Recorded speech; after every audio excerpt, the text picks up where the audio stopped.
Marcus Aurelius is remembered as the philosopher emperor, the ruler who tried to govern an empire with reason, restraint, and moral clarity. His words still circulate as quiet advice for endurance. Accept what you cannot control, master your inner life, act with justice, and meet fate without complaint. Yet behind this image of calm authority lies a far more fragile truth. Marcus Aurelius possessed wisdom that shaped centuries, but it could not protect those he loved most. His philosophy steadied his mind, but it did not spare his family from loss, illness, and failure. This tension between inner mastery and outer helplessness defines his life more than any battlefield victory or philosophical insight.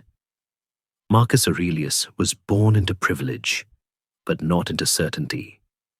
From an early age, he was trained to restrain desire and submit emotion to reason. Stoicism taught him that suffering arises not from events themselves, but from our judgments about them.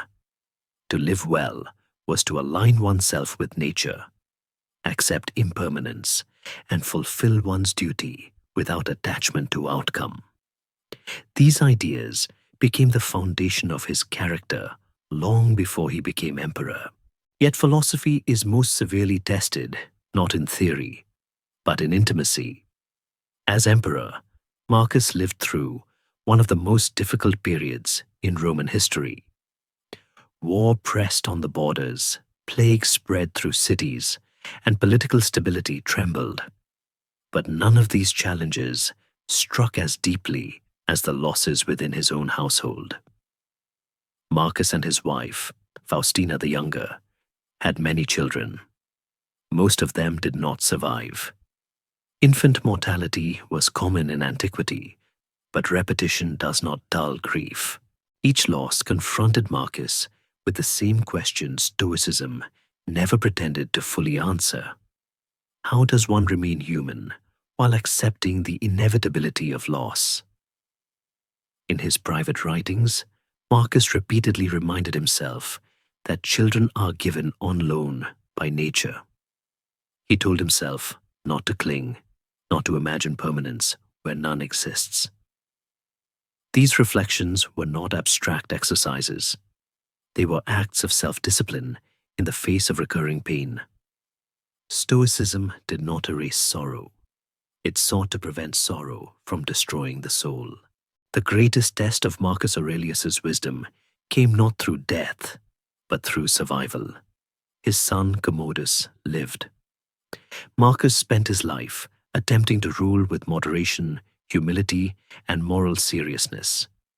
He believed that power demanded self-restraint. Commodus, who succeeded him, embodied the opposite.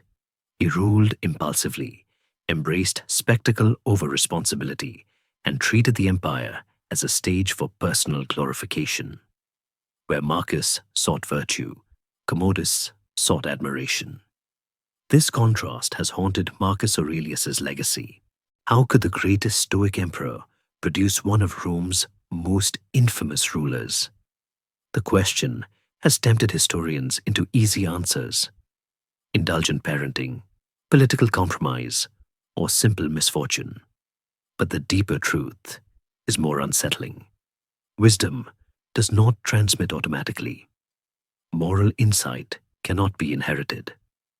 Philosophy can shape one's own conduct, but it cannot guarantee the character of one's children.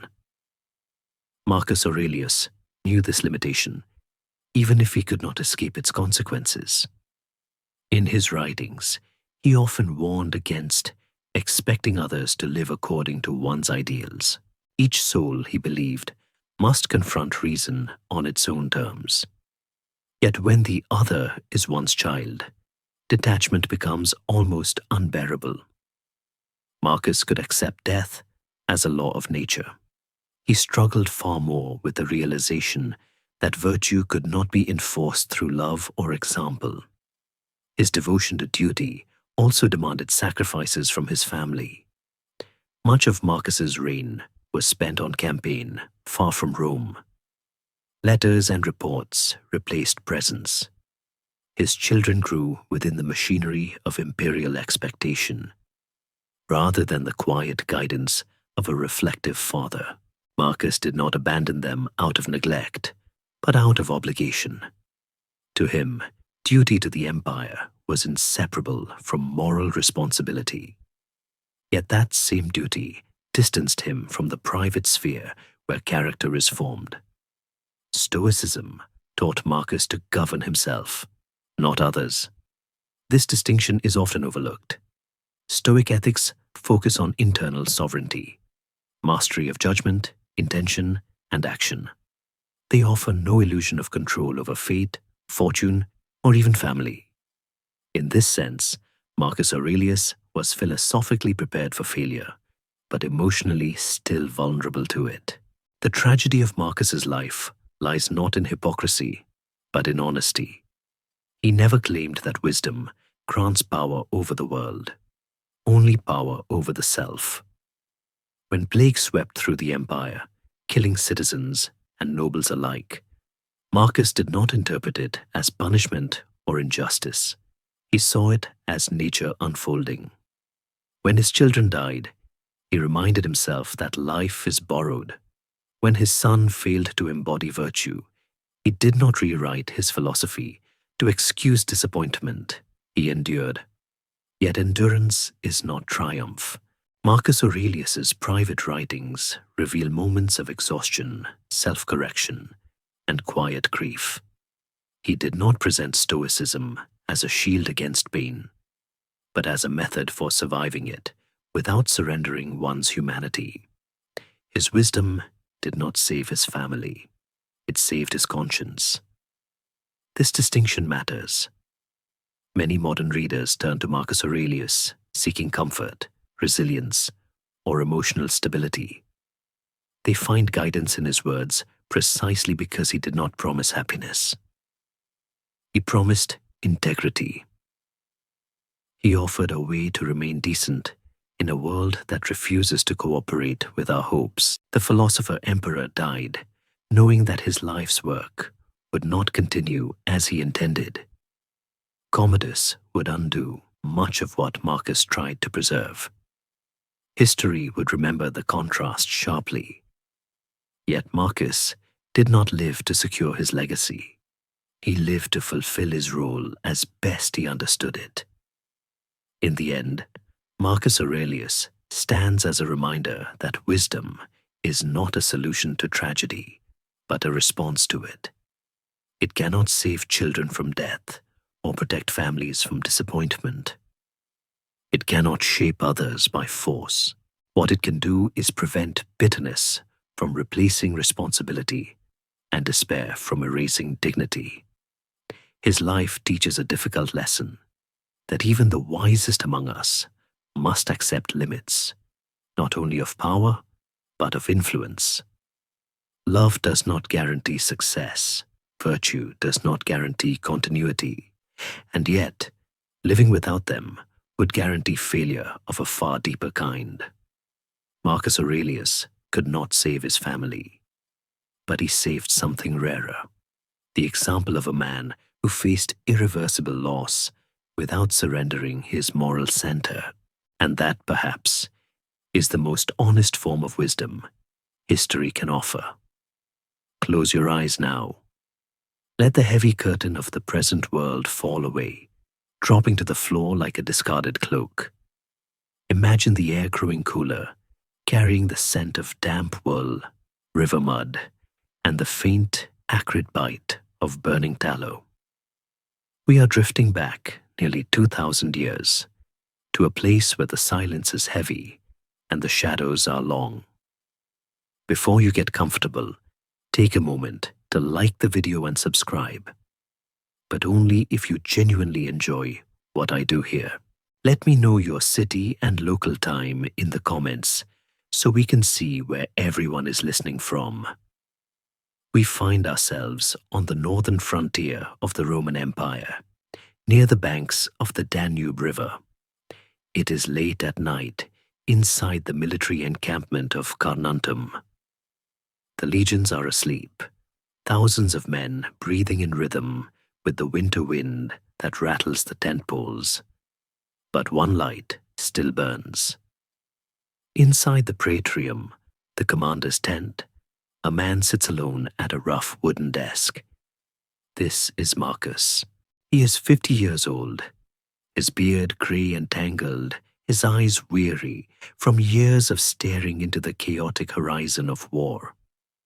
He adjusts his shoulders, wincing slightly, as the cold draft finds its way through the heavy canvas, proof that even the master of the world is not immune to a stiff neck or a freezing wind. On the chair behind him lies a pile of fabric, dark and heavy in the dim light. It is the imperial purple, the paludamentum, the cloak that signifies his supreme power. It looks less like a garment of glory and more like a physical burden, a weight he has taken off just for a moment to breathe. He dips a reed pen into ink and writes, not in the Latin of his soldiers, but in Greek, the language of his philosophy. He is not writing laws or battle plans. He is writing to himself. Historians still argue whether these private notes were ever meant for eyes other than his own, debating if he intended to burn the scrolls before his death, or if a devoted servant saved them from the pyre. But tonight, there is no debate. Tonight, he is simply a man trying to quiet his racing mind. He writes to stop the screaming of the world outside, to remind himself that the purple cloak is just sheep's wool dyed with shellfish blood, and that he is just a man, fragile and temporary, standing alone in the dark. The ink on the parchment is still wet, glistening like a dark mirror in the flickering candlelight of the Danube tent. But as Marcus stares into the flame, the freezing wind and the heavy canvas walls seem to dissolve into a much warmer golden memory. The years peel back like layers of old paint, revealing a sun-drenched courtyard in Rome 40 years earlier. We are drifting to the Caelian hill, to the grand echoing villa of his grandfather, Annius Verus. The air here is not thick with the smell of wet wool and campfire smoke, but sweet with the scent of crushed rosemary, warm marble, and the dust of ancient books. In this bright, quiet world, we find a small boy who does not look like a future master of legions. He is slight, pale, and possesses a seriousness that seems too heavy for his slender shoulders, a gravity that makes the adults around him pause in the middle of their conversations. This is Marcus at the beginning, long before the beard and the purple cloak. He is an orphan of sorts, his biological father having died when Marcus was just a toddler, leaving him to be raised by a collection of nurses, tutors, and his formidable grandfather. In the Roman world, a fatherless boy is often seen as vulnerable, a sapling without a supporting stake.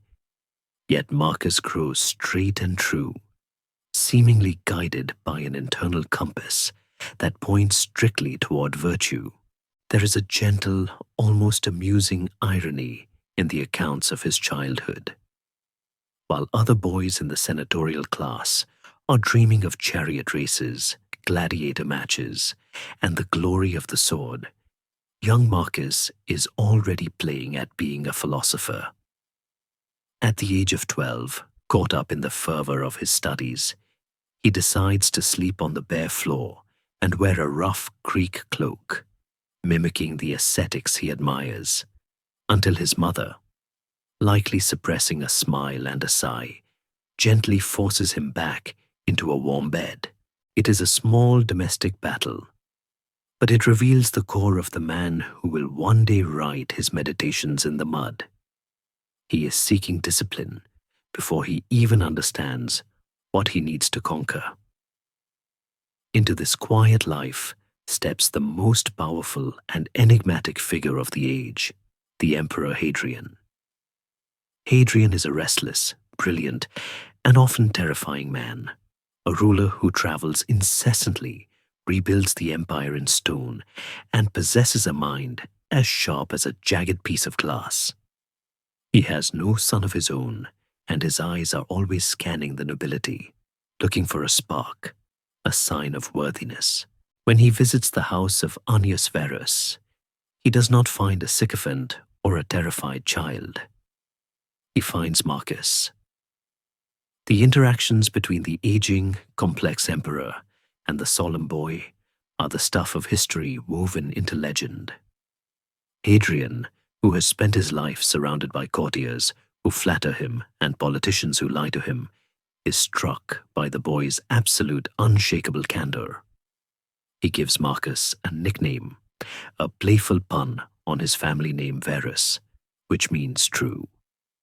Hadrian calls him Verissimus, the truest one. It is a term of endearment, but also a label that carries a dangerous weight.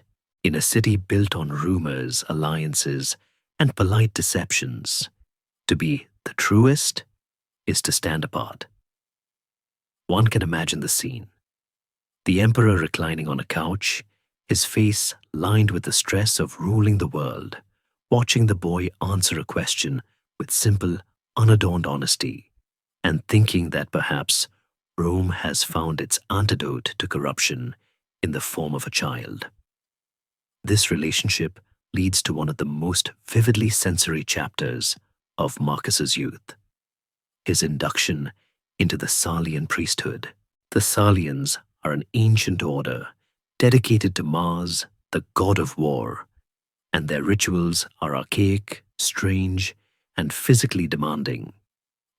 Picture a procession moving through the streets of Rome in March and October.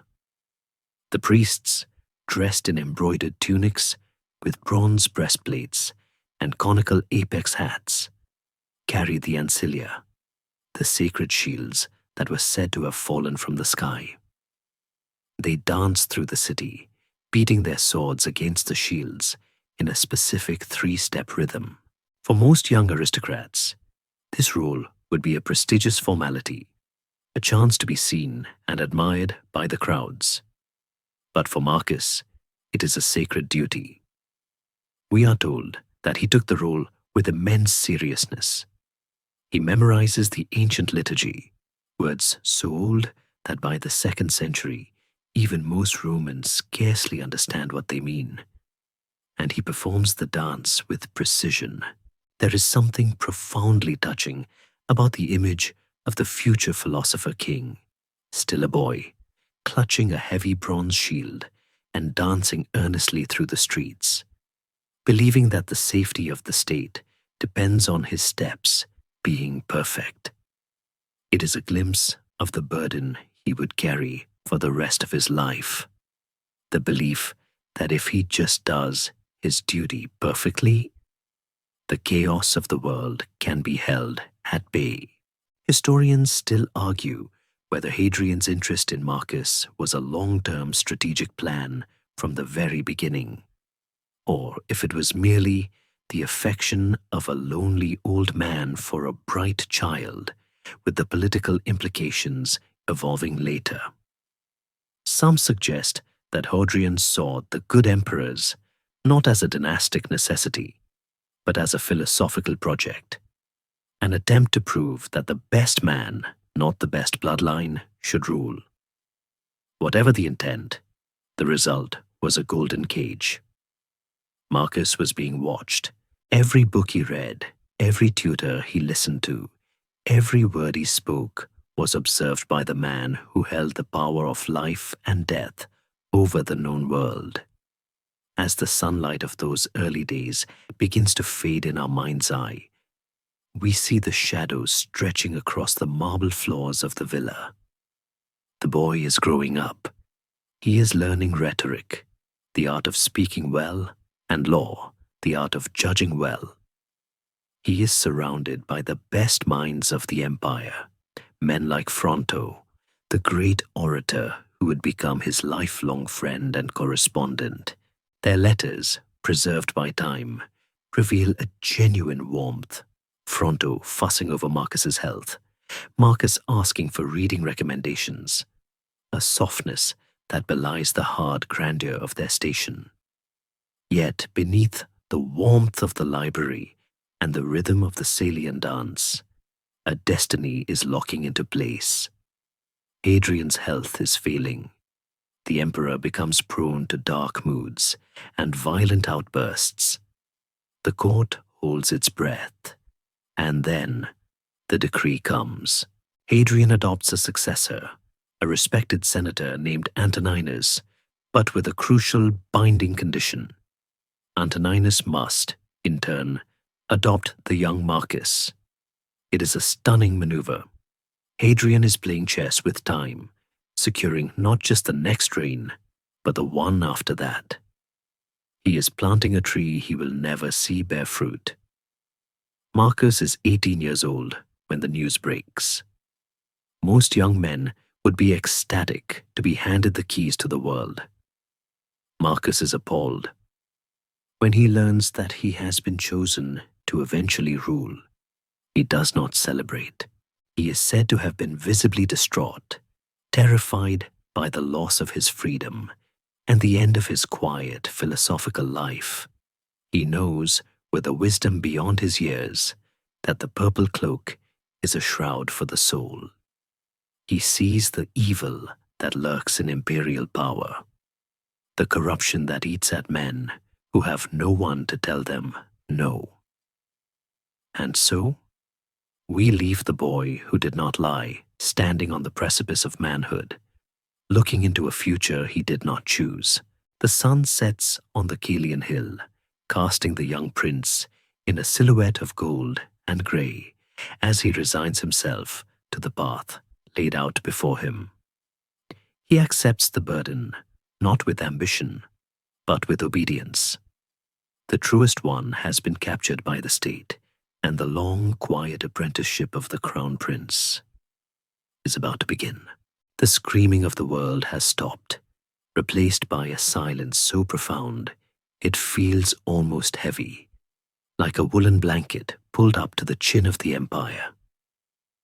We have left the tent on the Danube and the sun-drenched villa of the boy, and now we drift into the long, golden afternoon of the Roman peace. Hadrian, the restless architect of the empire, is dead. The storms of his volatile genius have passed, and in his place sits a man of utter, reassuring calm, Antoninus Pius. This is the beginning of what historians call the longest apprenticeship in imperial history, a period of 23 years where Marcus Aurelius waits in the wings, not as a prisoner, but as a silent student of stability. It is easy to overlook this era because, quite frankly, nothing happens, and that is its crowning glory. The legions are quiet, the treasury is full, and the emperor never leaves Italy.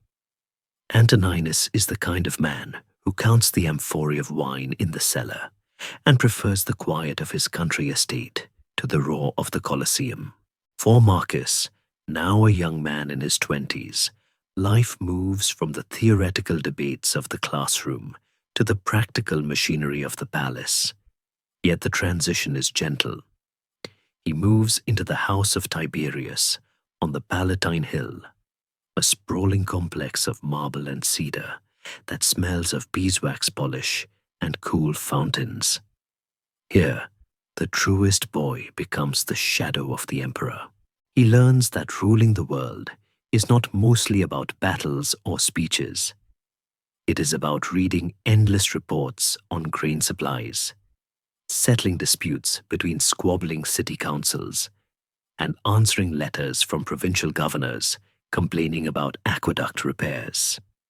It is tedious, unglamorous work, and Marcus absorbs it all with a diligence that borders on the religious. He watches Antoninus closely. In the first book of his meditations, written decades later in the mud of the frontier. Marcus will look back on this time with a heartbreaking fondness, listing the qualities of his adoptive father like a litany of saints. He remembers how Antoninus never hurried, how he listened to everyone, how he was content with simple food and did not need guards to feel safe. He notes that Antoninus cleaned his fingernails only at appropriate times, a tiny, intimate observation that humanizes the master of the world. There's a soft, domestic humor in their relationship, a sense of a quiet household managing a noisy world. We can imagine the two of them, the tall, dignified old man and the serious, bearded younger one, walking through the palace gardens, discussing the state of the harvest, while the rest of Rome indulges in gossip. Marcus is learning the art of being boring, which, for a Roman emperor, is the highest form of safety. However, beneath the calm surface of administration, a profound transformation is occurring within Marcus's soul. He is falling out of love with rhetoric and into the arms of philosophy. His old tutor, Fronto, the master of Latin speech, watches this shift with the jealous anxiety of a lover being replaced. We have letters where Fronto gently scolds Marcus for neglecting his speeches to read heavy books on ethics. He worries that the future emperor is becoming too serious, too gloomy, teasing him about spending his nights with the dusty ghosts of Greek thinkers instead of the vibrant living language of Rome. But Marcus cannot help himself. He has discovered Epictetus. It is likely during this period that a Stoic teacher named Rusticus hands Marcus a copy of the former slave's lectures. It is a moment of intellectual ignition. Epictetus teaches that a man is like an actor in a play. The playwright assigns the role, be it emperor or beggar, and the actor's only job is to play it well, without complaining about the script. For a young man burdened with a destiny he did not choose, this is water in the desert. It gives his duty a cosmic meaning. He stops seeing his apprenticeship as a waiting room and starts seeing it as a moral gymnasium. He begins to dress simply, to eat sparingly, to train his body to need less. There is a story, perhaps apocryphal, but spiritually true, that his mother eventually had to intervene to stop him from sleeping on the ground, reminding him that a Caesar must at least look the part, even if his soul is wearing a hair shirt. This tension between the public role and the private discipline becomes the rhythm of his life. He is Caesar, the junior emperor, yet he walks the streets with fewer attendants than most senators. He attends the games because it is expected, but he brings a book or dictates letters during the bloodshed, a habit that annoys the crowd who wants their ruler to share in their bloodlust. He is with them, but he is not of them. Scholarly debate still circles this golden age of Antoninus. Historians argue whether this long peace was truly a blessing or a dangerous stagnation. Did the empire grow soft? Did the legions on the borders forget the sharpness of war? Because Antoninus never visited them, never drilled them, never tested the defenses. Some suggest that the catastrophe that fell upon Marcus later was the bill coming due for the quiet decades of his predecessor, that the peace was merely a dam holding back a flood that was slowly rising. But for Marcus, living inside it, it must have felt eternal. He marries Faustina, the daughter of Antoninus, sealing the political bond with a domestic one. Children are born, and as we shall see, children die, introducing the first cracks of sorrow into the marble facade of his life. Yet the years roll on, marked not by battles, but by the graying of Antoninus's beard and the deepening of lines on Marcus's face. He waits, he serves. He reaches the age of 40, a time when many Roman men are already looking toward retirement, and he is still the apprentice. There is no record of him ever complaining, no rumor of him plotting to hasten the old man's end. In a history filled with sons poisoning fathers and brothers strangling brothers, Marcus's patience is perhaps the most radical act of all. Finally, the long afternoon ends. It is the year 161 AD. Antoninus Pius, now 74, eats some Alpine cheese at dinner, a favorite indulgence, and falls ill during the night. The end is peaceful, fitting for a man who ruled by gentle consensus. He summons his council. He orders the golden statue of Fortune, which stands in the emperor's bedroom, to be moved to Marcus's side. The transfer of power is as quiet as the moving of a lamp from one table to another. When the tribune of the guard comes to ask for the password for the night, a daily ritual of imperial security, the dying emperor whispers one word: equanimitas, equanimity, calmness of mind. It is a final gift, a benediction, and a warning. Antoninus closes his eyes, and the golden age dies with him. Marcus stands by the bedside, the weight of the purple cloak now fully settling onto his own shoulders. The silence of the room is heavy, but outside the wind is changing. The floodwaters are rising. The long wait is over, and the philosopher must now step onto the stage where the plays are tragic, the actors are violent, and the script is written in blood. He is the master of the world, but as he looks at the peaceful face of the father he loved, he must have known that the easy days were gone forever. The heavy doors of the imperial apartments swing shut, sealing out the scratching of scribes' pens and the rhythmic tramping of the Praetorian Guard, leaving only the soft hiss of oil lamps and the scent of rosewater settling over the room. We are stepping into the most private chamber of the Roman world, a space where the philosopher king is simply a husband, and the daughter of emperors is simply a wife. This is the domain of Annia Galeria Faustina, known to history as Faustina the Younger, a woman whose reputation has been torn apart by centuries of gossip, yet whose reality was likely far quieter and more steadfast than the scandals suggest. To understand Marcus, we must understand the woman who lay beside him in the dark, the only person who could touch the man that the rest of the world was forbidden to approach without permission. Their union was not a romance sparked by a chance meeting in a moonlit garden. It was a treaty written in blood and law.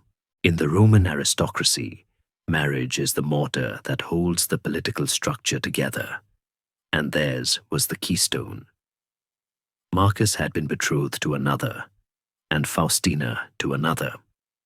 But when Hadrian reshuffled the deck of the empire to ensure the succession, those previous engagements were dissolved with the stroke of a pen. They were maneuvered together like pieces on a board. He, the serious, intense scholar who preferred the company of books, and she, the vibrant, beautiful princess who had lived in the purple shadow of the throne since she was a child. It is a testament to the strange alchemy of human connection that what began as a political calculation bloomed into a partnership of genuine, enduring depth. Faustina is a figure shrouded in the smoke of ancient slander. If you read the sensationalist histories written years later, the Historia Augusta, you will be told that she was a woman of insatiable appetites, that she preferred the rough embrace of gladiators and sailors to the philosophical lectures of her husband, and that she even poisoned her son-in-law. These stories have stained her name for nearly 2,000 years, painting her as the unfaithful foil to Marcus's saintly patience. But historians today argue whether these tales were nothing more than political hit jobs concocted by senators who hated Marcus's family and sought to discredit his heirs by casting doubt on their legitimacy. When we strip away the tabloids of antiquity and look at the evidence Marcus himself left behind, a very different picture emerges. In his private notes, where a man has no reason to lie, Marcus thanks the gods explicitly for a wife who is so obedient, so affectionate, and so simple. He does not sound like a cuckold managing a scandal. He sounds like a man grateful for a steady hand in a spinning world. One can imagine the quiet evenings in the palace on the Palatine Hill, the city of Rome humming below them like a resting beast. Marcus sits by the window, his brow furrowed over a dispatch from the frontier, the weight of the world pressing down on his neck. Faustina enters, perhaps carrying a cup of watered wine, or simply coming to sit near him. She is the grounding wire for his high-voltage anxiety. She is the one who reminds him that the Tiber will still flow tomorrow, even if he puts down the stylus for an hour. There is a gentle, domestic humor in their dynamic that is easy to picture. The Stoic philosopher who can explain the logic of the cosmos, but perhaps forgets to eat dinner, and the practical empress who ensures the master of the world actually nourishes his body. She brings color to his gray discipline. Where he sees duty, she sees life. This marriage was also a partnership of immense biological pressure. The primary duty of an imperial couple is not happiness, it is continuity. They must produce a future. Marcus and Faustina took this duty to heart with a tragic intensity. Over the course of their 30-year marriage, Faustina bore him at least 13, perhaps 14 children. In an age without modern medicine, every pregnancy was a roll of the dice with death, both for the mother and the child. The sheer physical toll on Faustina must have been staggering. We see her on Roman coins from this period, her profile elegant and proud, often depicted as Fecunditas, the goddess of fertility. The empire celebrated her womb as a national treasure, the source of Rome's stability. Yet, for the couple, this parade of births was shadowed by a parade of small coffins. We will speak of the grief later, but in this section, we must acknowledge the courage of the attempt. They were trying to build a dynasty of their own blood, to end the era of adoption and return to the natural succession that Rome had not seen in a century. Every time Faustina announced she was with child, the empire held its breath, and Marcus, the man who preached detachment, must have felt that familiar, terrified tightening in his chest that no amount of stoicism could fully undo. Their bond was further tested by the geography of power. Unlike many empresses who stayed comfortably in Rome while their husbands went to war, Faustina eventually traveled with Marcus to the harsh northern frontiers. The legions, rough men who respected grit above all else, gave her a title that had never been used before. Mater Castrorum, Mother of the Camps.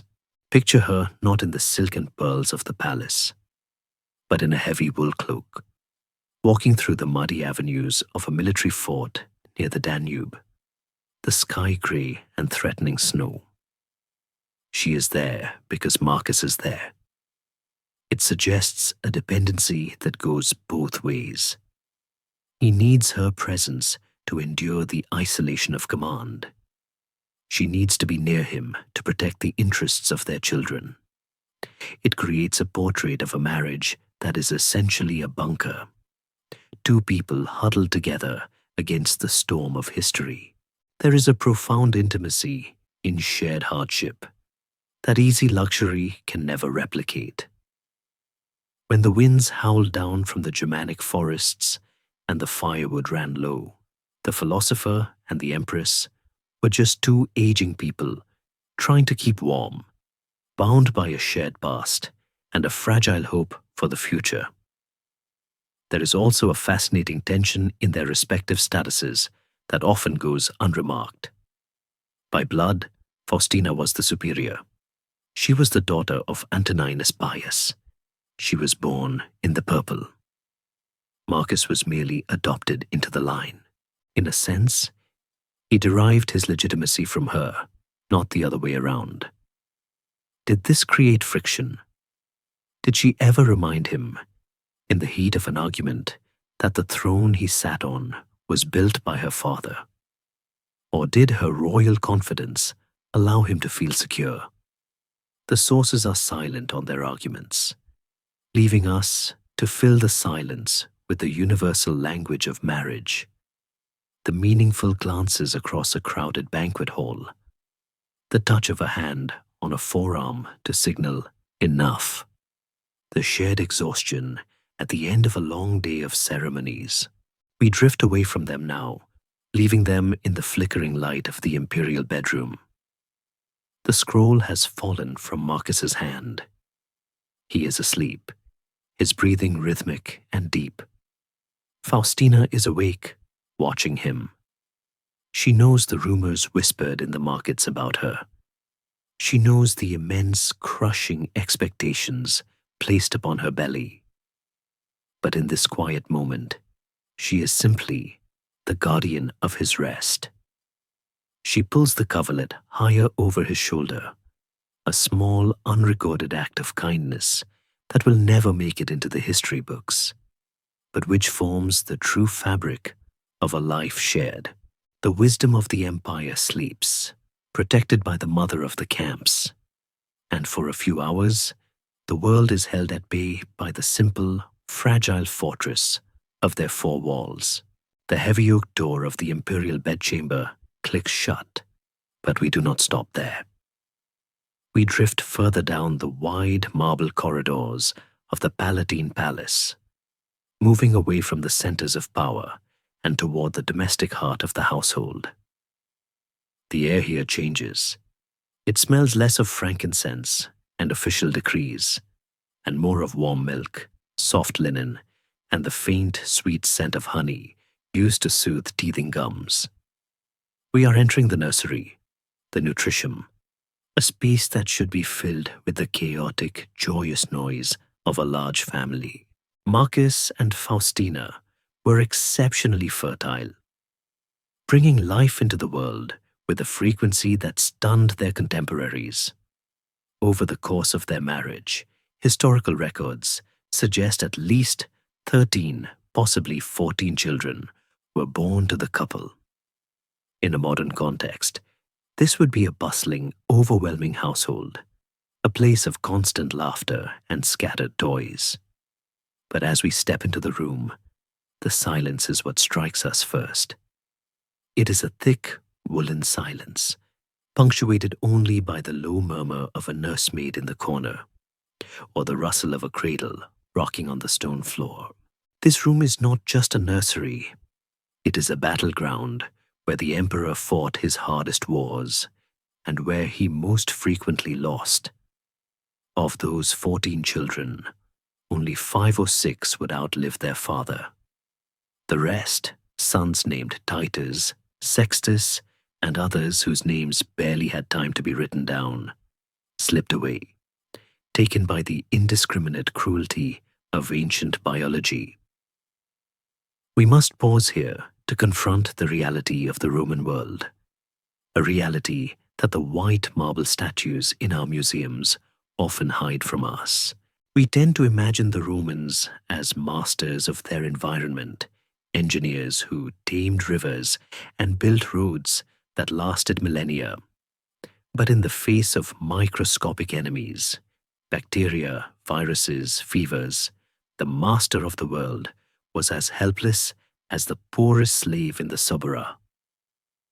There were no antibiotics, no understanding of germs, and the best doctors in the empire, even the renowned Galen, could often do little more than prescribe theriac, a complex, largely useless herbal concoction, and wait for the gods to decide. For Marcus, a man who prized logic and cause and effect, this helplessness must have been a unique form of torture. He could order a legion to march across a continent, but he could not order a fever to break. We see this tension in the timeline of his reign. Often, a joyous announcement of a birth would be followed, months or even mere weeks later, by the quiet removal of a cradle, the coins minted to celebrate the happiness of the times, felicitas temporum, depicting 4 children representing the seasons, serve now as tragic markers of lives that bloomed and withered in the span of a single winter. There is a scholarly debate that quietly persists regarding the specific causes of these deaths. Some historians argue that the intermarriage between the families, Marcus and Faustina, were first cousins, might have introduced a genetic fragility, a weakness that made the children more susceptible to the illnesses that swept through Rome. Others contend that this is modern hindsight bias, pointing out that infant mortality rates in antiquity were roughly 50% for everyone, regardless of bloodline. To ascribe it to genetics is perhaps to look for a reason where there is only the brutal randomness of nature. But for the parents, the why mattered less than the crushing weight of the gone. It is in this nursery that Marcus's stoicism ceases to be an intellectual game and becomes a desperate survival mechanism. When we read his meditations, we find passages that seem almost shockingly cold to the modern ear. He writes, "When you kiss your child goodnight, say to yourself, he may be dead in the morning." This is the practice of premeditatio malorum, the premeditation of evils. It sounds horrific, like a curse one whispers over a sleeping baby. But in the dim light of this room, surrounded by empty spaces where cradles used to be, we can understand it differently. It was not a lack of love. It was a bracing of the soul. He was trying to coat his heart in armor so that when the blow came, and he knew it would come, it would not shatter him completely. He was teaching himself to love the child as a gift on loan, precious precisely because it was temporary. Yet, philosophy has its limits. There is a touching, humanizing story preserved in the letters of Fronto that cracks the Stoic mask. At one point, when one of the young daughters is ill, Fronto writes to Marcus not about virtue or duty, but about the specific texture of the child's cough and the food she is refusing to eat. Marcus replies, not with a philosophical maxim, but with the frantic relief of a father. "She is better. We have bathed her. She has eaten a little broth." In these few words, the Emperor of Rome vanishes, replaced by a dad who has clearly been up all night, terrified, watching a small chest rise and fall. It is a gentle reminder that before he was a sage, he was a man who just wanted his little girl to eat her soup. The most profound silence in the nursery, however, belongs to the year 161 AD. This was the year Marcus ascended to the throne, and in a stroke of what seemed like divine favor, Faustina gave birth to twin boys. Rome was ecstatic. Twin heirs. It was a sign that the golden age would last forever. They were named Titus Aurelius Fulvus Antoninus and Lucius Aurelius Commodus. Coins were struck, showing the 2 infants nestled in cornucopias, the horns of plenty. But the abundance was an illusion. 4 years later, Titus was dead. The twin luck was severed, leaving only Commodus. One wonders, in the quiet of the night, if Marcus ever looked at the surviving twin and saw the ghost of the brother who should have been standing beside him. Did the weight of expectation double on the boy who remained? We must also spare a thought for Faustina in this shadowed room. If Marcus had his philosophy to retreat into, Faustina had the physical reality of the loss. Her body was the vessel of the dynasty, repeatedly filled and repeatedly emptied. To endure 13 or 14 births in roughly 20 years is a feat of physical stamina that rivals any military campaign. And yet, she remained. She did not retreat into a convent or a country estate to hide from the world. She continued to stand by Marcus, continued to host the banquets, continued to be the Mater Castrorum. There is a quiet, steely strength in her that is often overlooked. While Marcus wrote about how to endure pain, Faustina actually lived it, over and over again, woven into the very fabric of her motherhood. It creates a bond between them that goes beyond words, a shared geography of grief that no one else could navigate. As the camera of our mind pulls back from the nursery, leaving the remaining children sleeping under the watchful eyes of their nurses, we see the flicker of a single oil lamp in the hallway. Marcus is walking past. He pauses for a moment, listening. He hears a cough, or perhaps just the wind. He tightens his jaw, adjusts his robe, and keeps walking. He has to. The empire is waiting. The borders are burning. He cannot stay in the dark with the ghosts of his sons. He must go out into the light and be the father to millions, even as he fails to save his own. The nursery fades into the shadows, a repository of beautiful, tragic potential. And we are reminded that even for the masters of history, life is fragile, fleeting, and fiercely, painfully precious. The silence settles back down, heavy and soft, like dust on a forgotten toy. We leave the hushed, sterile grief of the nursery, stepping out of the palace shadows and into a sudden, blinding explosion of light. The air is no longer thick with the smell of medicine and sorrow. It is perfumed with heavy saffron oil, roasted boar, and the sharp, intoxicating tang of Falernian wine. The silence is shattered by the sound of flutes, the rhythmic clapping of dancers, and the raucous laughter of men who have forgotten that tomorrow exists. We have found our way to the other side of the imperial coin.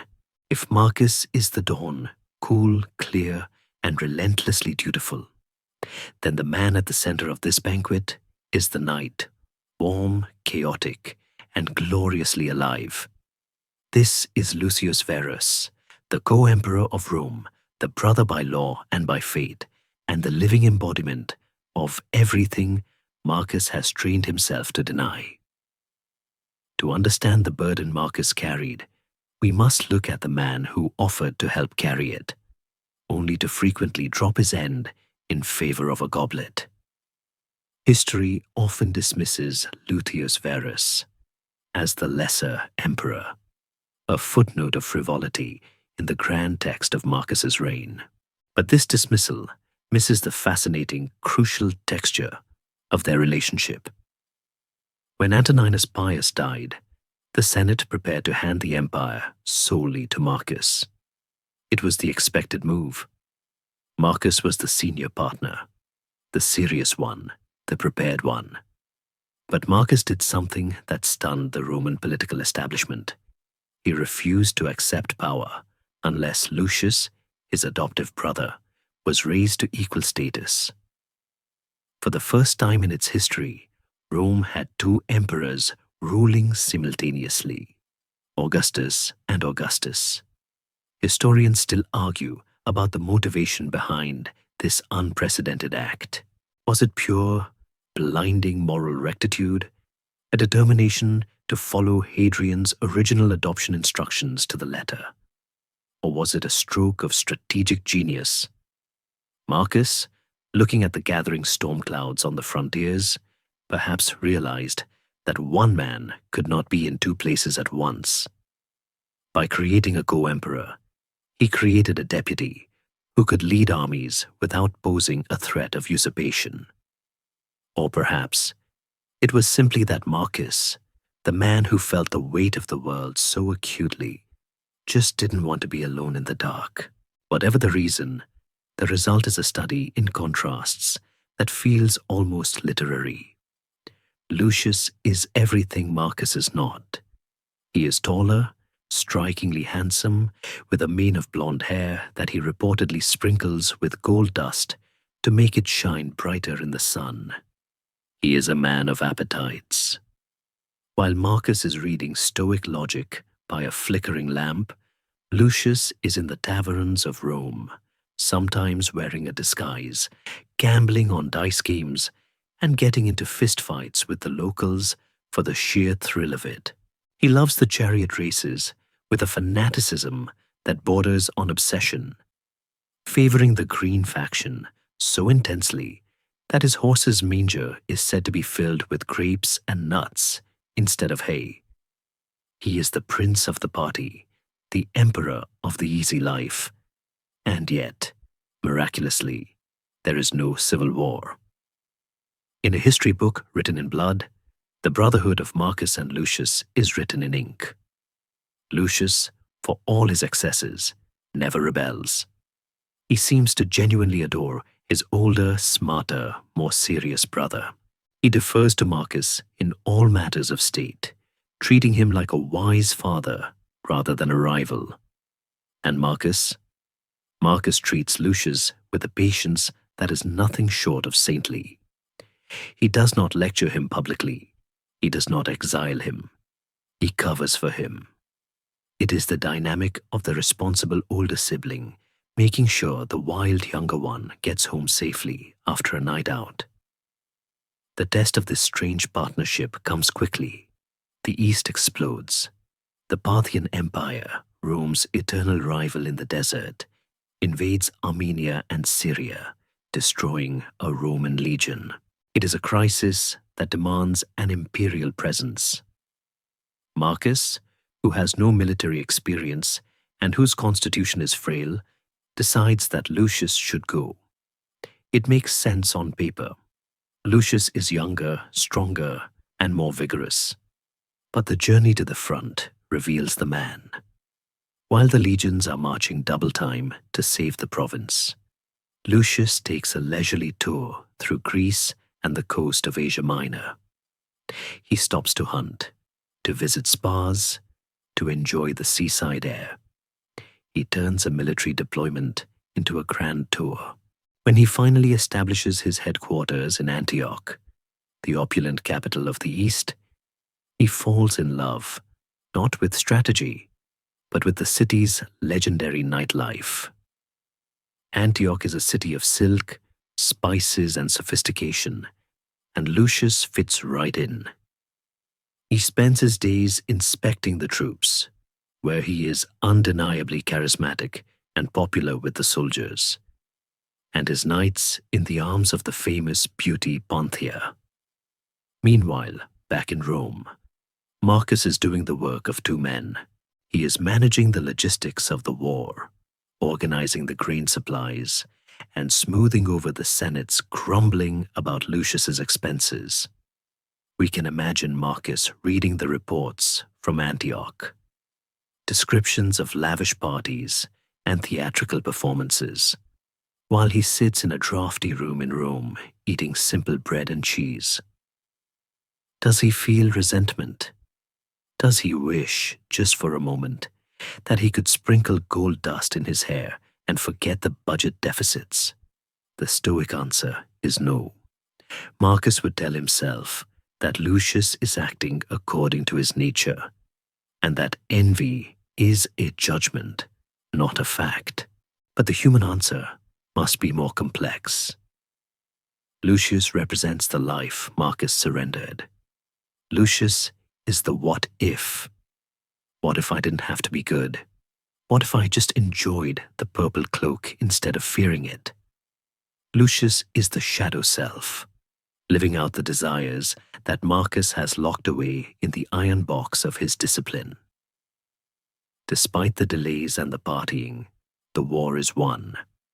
The Roman generals under Lucius, hard, competent men like Avidius Cassius, crushed the Parthians. They sacked the enemy capital, Ctesiphon, and burned the royal palace. Lucius returns to Rome in triumph. The triumph of 166 AD is a spectacle of massive proportions. The brothers ride together in the same chariot, their shoulders touching, crowned with laurel. The crowd roars, seeing only victory. They do not see the cracks in the foundation. They do not see that the soldiers marching behind the golden chariot, their eyes hollow and their skin pale, are carrying something far deadlier than loot. They are carrying the invisible invader we spoke of earlier, the plague. Lucius, the golden boy, has unwittingly brought home the darkness that will consume the empire. There is a moment of soft, dramatic irony here. Lucius, who lived for pleasure, for the moment, for the sensory joy of existence, becomes the vector for death. He did not mean to. He is not malicious, only careless. He is the child who leaves the gate open, not realizing the wolves are waiting outside. Marcus, the man who prepared for death every morning, must now manage the consequences of his brother's life. The festivities of the triumph fade. The flowers wilt in the streets, the wine is drunk, and as the hangover settles over the city, the brothers retreat to their separate lives. Lucius to his villa to recover from the celebration, and Marcus to his desk to prepare for the disaster he can sense coming. The partnership holds, but the balance is shifting. The era of the two emperors is approaching its twilight. Lucius has played his part. He has been the bright, distracting flash of lightning. Now comes the thunder. The brother who loved the night has had his fun, but the bill is due. And as always, it will be the brother who loves the truth who has to pay it. The music of the banquet fades into a low, dissonant hum, leaving us with the image of two men standing on the balcony of the palace, one looking at the stars with wonder, the other looking at the dark spaces between them with worry. The laurel wreaths from the triumph have withered, turning brittle and brown in the gutters of the forum, and the wine stains on the tavern floors have been scrubbed away. But the soldiers who marched behind Lucius's golden chariot have left something behind that water cannot wash out. We are entering the silent phase of the catastrophe, the moment when the invisible invader steps out of the shadows and begins its work. It starts quietly, almost politely, with a cough in a crowded barracks, a fever that refuses to break in a senator's villa, a rash that blooms across the skin like a dark constellation. This is the Antonine Plague, a microscopic apocalypse that will kill perhaps 5 million people, 1/3 of the empire's population, and break the spine of the Roman peace. We must visualize the sheer scale of this horror. It is not a distant tragedy reading in a report. It is a physical transformation of the world Marcus inhabits. The streets of Rome, usually a deafening cacophony of wheels, voices, and commerce, begin to fall strangely quiet. The theaters empty out. The law courts suspend their sessions. The very air seems to thicken, heavy with the smoke of pyres that burn day and night outside the city walls because the graveyards are full. The golden age is suffocating. Into this nightmare steps Galen, the greatest physician of antiquity. He is a man of immense intellect and even immense ego. a Greek who believes he has mapped the geography of the human body as thoroughly as Hadrian mapped the empire. We see him moving through the stricken city, his face covered in a cloth soaked in vinegar, trying to categorize a chaos he cannot cure. He describes the symptoms with a clinical precision that is terrifying to read even now. The burning fever that makes the victim feel cool to the touch, but consume themselves from within. The black blistering of the throat, the terrible thirst. Historians and epidemiologists still argue furiously over exactly what the Antonine Plague was. The leading theory is smallpox, making its first grand and devastating debut in the Mediterranean world. Others suggest measles or a hemorrhagic fever similar to Ebola. But for the Romans, the name of the disease matters less than its origin. They call it the Plague of Galen, linking the doctor to the disaster, or sometimes the Plague of Seleucia, believing it was a divine punishment released when a Roman soldier foolishly opened a golden casket in the temple of Apollo during the sacking of the East. It is a myth that speaks to their guilt, the fear that, in conquering the world, they have trespassed on something sacred and are now paying the price. For Marcus, the plague is the ultimate test of his philosophy. A lesser ruler might have fled to a secluded island, surrounding himself with guards and clean air. Indeed, even the great Galen leaves Rome, retreating to the countryside under the pretext of scientific inquiry, a move that looks suspiciously like running for his life. Marcus stays. He remains in the center of the infection, attending the Senate even when the benches are half empty, walking the streets where the dead are being piled into carts.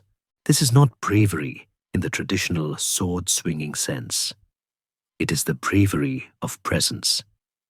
He sees the plague not as a punishment from angry gods, but as a natural process, a terrifying but neutral churning of the elements. Universal nature has set out to make the world like a city, he writes, reminding himself that death is as natural as birth, a rearrangement of atoms. But his actions betray a heart that feels the tragedy deeply. He knows that philosophy can't bury the dead. He organizes the conclamatio, the mass funerals paid for by the state, so that even the poorest citizens are not left to rot. He hires carts and gravediggers, paying them from the imperial treasury until the treasury runs dry. And when the money runs out, this is where we see the true measure of the man. Marcus Aurelius auctions off the imperial treasures. Imagine the scene in the Forum of Trajan, the emperor's servants laying out the family heirlooms on wooden tables. There are gold goblets encrusted with gems, silk robes worn by empresses, statues of crystal and amber, and even his own wife's jewelry. He sells the trappings of his power to save the people who give him that power. It is a gesture of profound solidarity. He is stripping the palace bare, symbolically stating that the emperor has no right to luxury when the people have no bread. There is a dark, dry humor in the historical notes here. After the plague finally subsides years later, the treasury recovers, and the imperial family quietly goes around buying back their favorite items from the citizens who purchased them. One can picture a slightly awkward transaction where an imperial agent knocks on a merchant's door to ask for the empress's pearl earrings back, offering a polite refund. But the plague does not just take lives, it takes the mind of the empire. As the death toll rises, panic sets in. The Romans, usually so pragmatic, turn to the irrational. They look for scapegoats. The Christians, a small and strange sect that refuses to honor the traditional gods fall under suspicion. If the gods are angry, surely it is because these atheists, as the Christians were called for denying the Roman pantheon, are polluting the spiritual air. Marcus, the man of reason, finds himself presiding over a resurgence of superstitious terror. He orders the lectisternium, an ancient and desperate ritual where statues of the gods are placed on couches and fed banquets for days on end, begging them to stop the pestilence. It is a surreal image. The philosopher king, who believes God is a rational force of nature, overseeing a dinner party for marble statues while the city reeks of death. He does it because he knows that the people need to feel they are doing something, anything, to fight back. He is ministering to their psychological collapse as much as their physical one. The invisible invader strikes a blow against the army that is far more damaging than any Parthian arrow. The legions, living in close quarters, are decimated. Forts along the Danube stand empty, the sentries dead at their posts. The borders are suddenly terrifyingly porous. The Germanic tribes to the north, the Marcomanni, the Quadi, sense the weakness. They hear the silence coming from the watchtowers. They begin to move. The plague has unlocked the gates of the empire from the inside. We see Marcus sitting in his study, reading the casualty reports. He realizes that the peace he inherited from Antoninus is dead. The luxury of being a civilian emperor is over. He will have to become a soldier. He will have to take the remaining men, the survivors, and march them into the freezing mud to hold the line.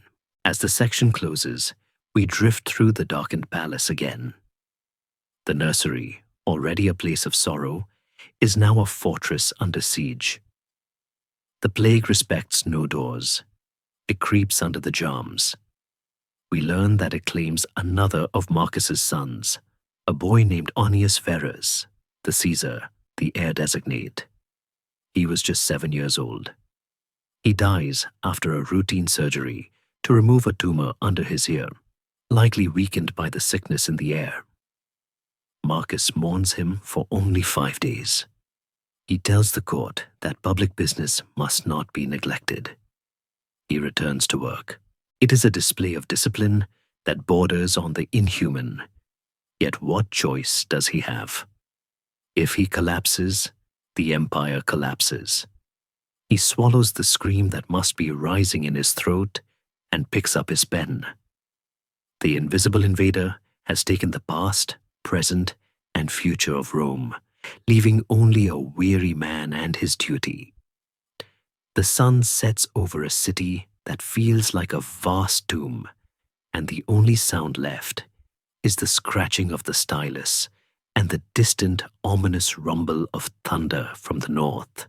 The plague wagons have rumbled out of the city gates, disappearing into the mist of the Campagna, and the immediate panic of the pestilence has begun to subside into a dull, aching grief. Rome is a city of survivors now, a place of empty chairs and silenced workshops. But high on the Palatine Hill, in the very center of the imperial residence, there is a pulse of defiant, desperate life. We focus our lens on a single child, a boy with golden curls and heavy-lidded eyes, running through the sunlit peristyle gardens. This is Lucius Aurelius Commodus. He is not just a boy. He is a miracle. To understand the tragedy that follows, we must understand the sheer, blinding preciousness of his existence. He is the survivor of the nursery's war of attrition, the one candle that the wind of fate failed to blow out. Of all the sons born to Marcus and Faustina, he is the only one who has crossed the threshold from fragile infancy into robust childhood. Commodus carries a distinction that sets him apart from every emperor who has ruled for the last 80 years. He was born in the purple. This phrase, porphyrogenitus, usually associated with the later Byzantine court, is spiritually true here. Trajan, Hadrian, Antoninus Pius, and even Marcus himself, none of them were born sons of a reigning emperor. They were all adopted, chosen men who came to power as adults, with characters already formed by the real world. Commodus is different. The first breath he took was drawn in a palace. The first texture he felt was silk. The first faces he saw were servants bowing to the floor. He has never known a world where he is not the center of the universe. This is not a trivial detail. It is the root of the catastrophe.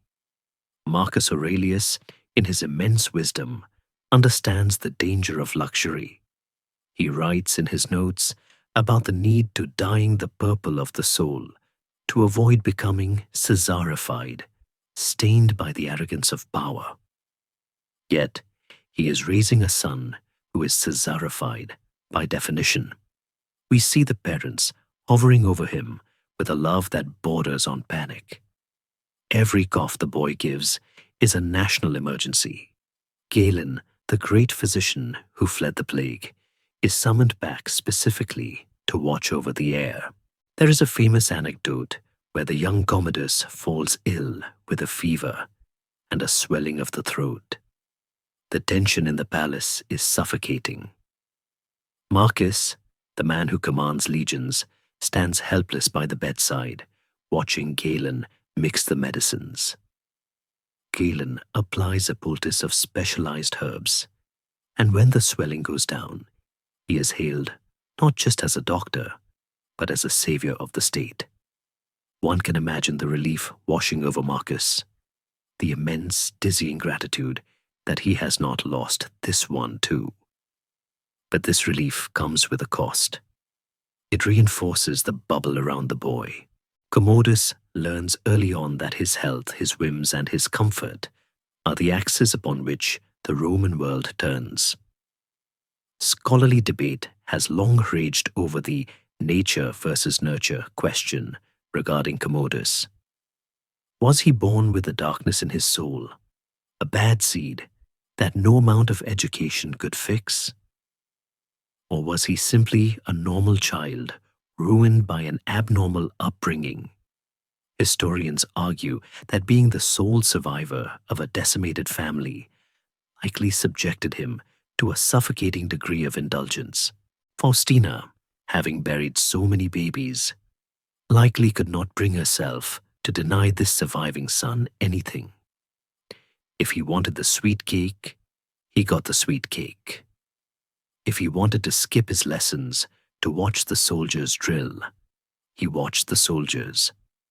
The discipline that shaped Marcus, the early mornings, the rough cloak, the sleeping on the floor, was entirely absent from Commodus's life. He was not an apprentice to power. He was the owner of it. And what of the boy's interests?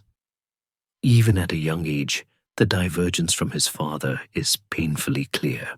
Marcus hires the finest tutors in the empire to teach his son rhetoric and philosophy. He wants to clone his own mind, to pour his wisdom into this younger vessel. But the vessel has a lid on it. Commodus is bored by Greek verbs. He yawns through lectures on Stoic ethics. What captures his imagination is the arena. He is fascinated by the gladiators.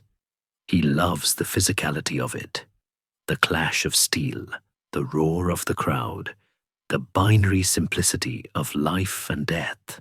While Marcus sees the gladiatorial games as a vulgar, necessary evil to keep the mob quiet, Commodus sees them as the ultimate reality. We can picture a scene in the palace gardens, the father trying to explain the concept of the logos, the rational order of nature, while the son is distracted, swinging a wooden sword at a statue, dreaming of being a hero. Marcus, ever the patient teacher, likely smiles and indulges him, thinking it is just a phase, just the high spirits of a healthy boy. He cannot see that the wooden sword will eventually turn into a real one, and the garden will turn into the Colosseum. In the year 166 AD, at the tender age of 5, Commodus is officially named Caesar. It is a title that marks him as the heir apparent. The die is cast. With this act, Marcus Aurelius ends the era of the adoptive emperors. He has decided that blood is thicker than merit. It is the single greatest mistake of his reign, yet it is the most human one. To choose a successor outside his family would mean disinheriting his own son, effectively signing his death warrant. For a discarded heir is a magnet for civil war. Marcus is trapped by his own biology. He must believe that Commodus can be molded. He must believe that virtue can be taught. As the section draws to a close, we see the boy standing on a balcony, looking out over the city that is his birthright. He is beautiful, healthy, and completely hollow of the moral gravity his father cherishes. He is a golden statue with nothing inside but appetite.